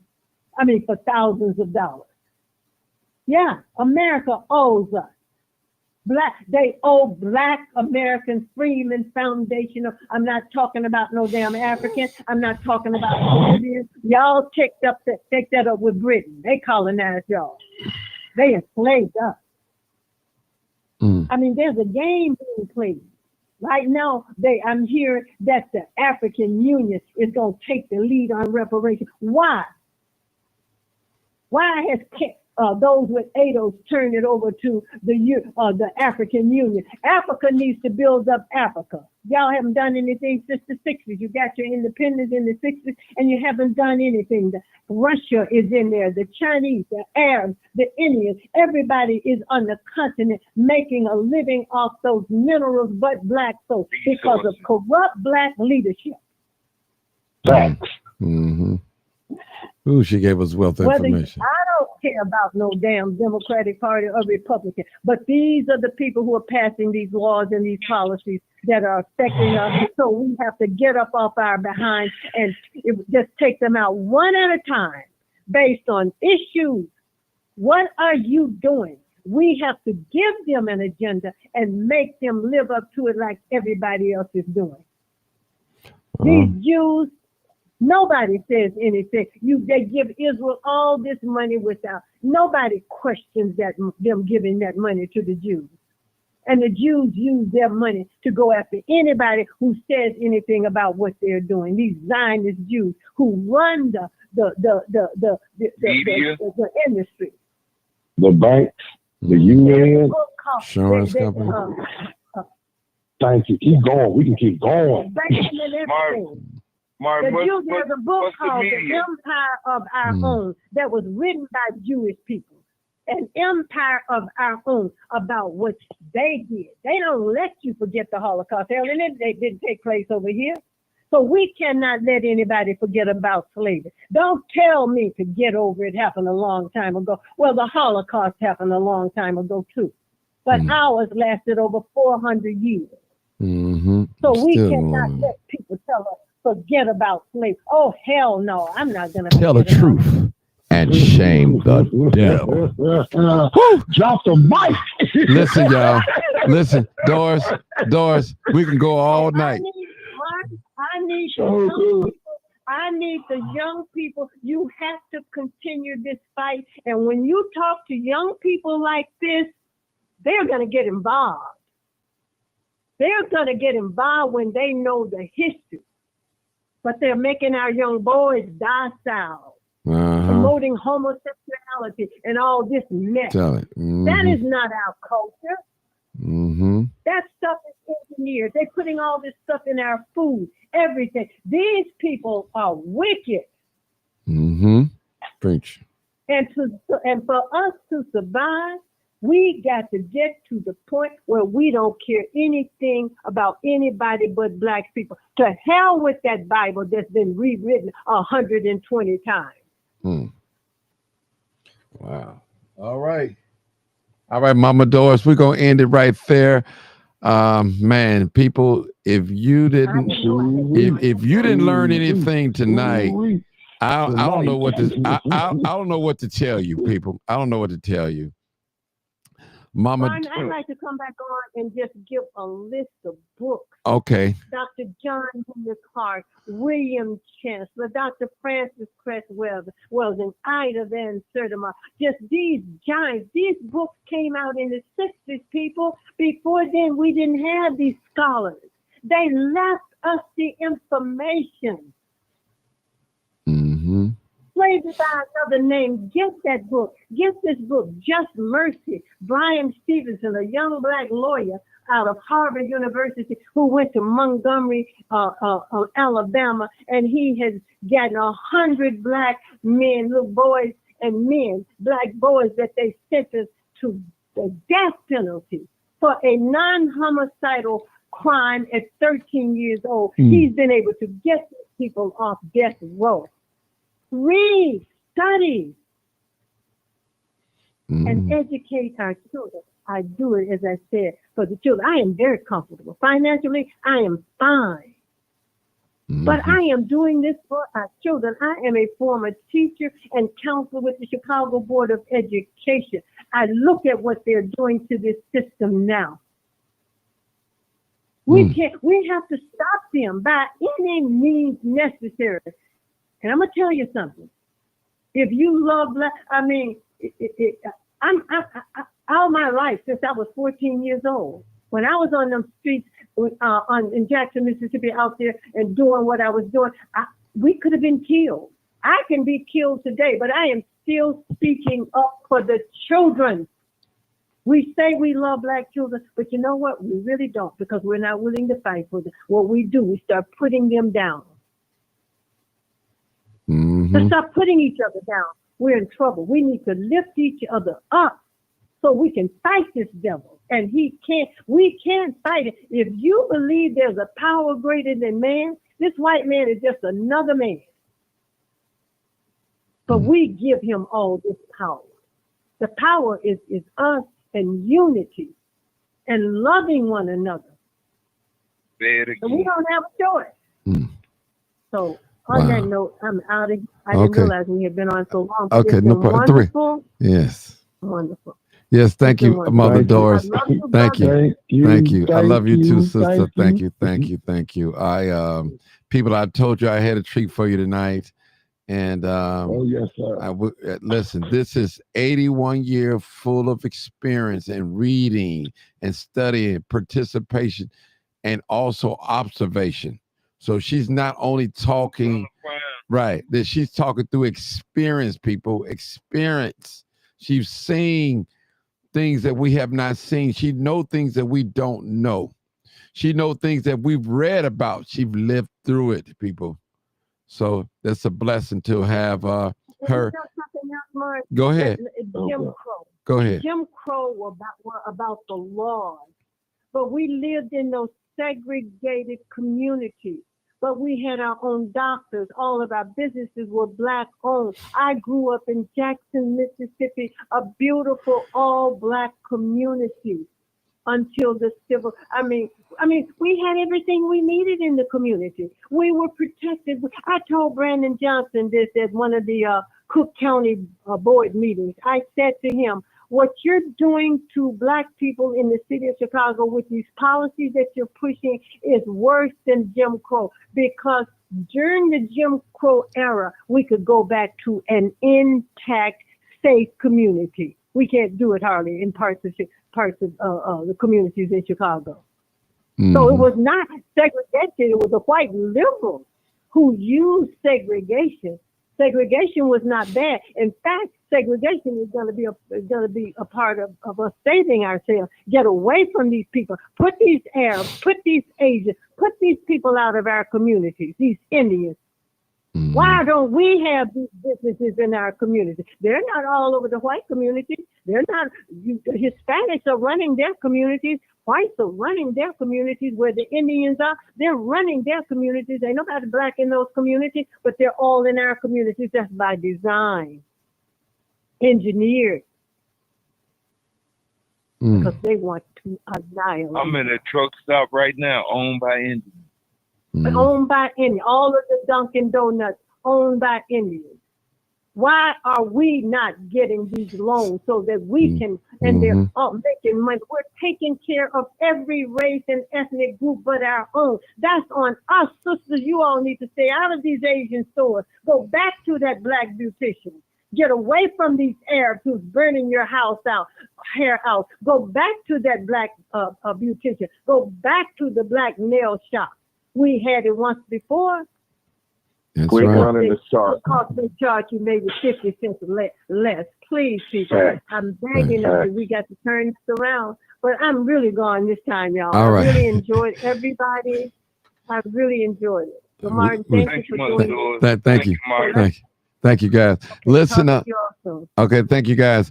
I appreciate every last one of you guys that stayed with me all the way. I know it's trying. A lot of us got to get up and go to work in the morning, but we make a sacrifice. When we was out in the street, hey, we stayed up all night and still went to work. So why can't we stay up all night and listen to some good information that can take us a long way in life? You know, so this was free information. That's what it was today. Education. They said education costs, but it pays for itself. And that's what you had, some free education and free game. Free game tonight. That's what you had tonight. And for those that don't understand reparations, maybe you need to read and do a little bit more history, searching, soul searching, you know. Real talk. All right. Also, they own the 7-Elevens, the Baskin Robbins to them Indians. So everybody got to think about this, people. Let me say real quick. You got the Chinese, they got the restaurants. You got the Koreans, they got the beauty supplies. You got the what do you call them? They got the nail salons. What is it? Let me think. What are they? No, the Koreans. No, the Koreans got the beauty supplies. The who have the nail salons. I know it'll come to me in a minute. But we know who got the gas stations, the Arabs. It's like a monopoly, people. It's that the Vietnamese got the the nail salon. So it's all like a monopoly, people. It's like a monopoly. The certain race. I mean, you even got the Arabs. They got Popeye's chicken now. They got that. They got sharks now. Shark. Yeah. So and they buying part of Harold. Yeah, you're buying in on Harold's. So it's all monopoly. But our children, not all of them, drive-by shooting, killing, all the type of stuff. So I appreciate you guys, man. Hey, I love this show. Thank you, Marcus. Thank you, Big Red. Thank you, OJ. Thank you, Bill. Thank you, 206. Thank you, Buck. Thank you, Old Timer. Thank you, Mother Doris. Y'all made this show a very successful. Thank you, Brother George Blakemore. Came on here and just, wow, let us have it. People, sometimes we need to be shook up. You know, we need it. We need it. I want to thank all my people that was in the chat. Even though you didn't call in, that's okay. I want to thank those that's going to be listening to this. Go back, listen, make sure you download the video so it won't disappear. All right, people, I got to get out of here. Work tomorrow. Y'all know it. You already know what it is. What is it? Live, uncut, unedited. Tell the truth and shame the devil. I love being black. I love being black. I love being black. I Get love in your being mind and your black. heart and your soul. All right. Good night. Good morning. Good afternoon. Peace out.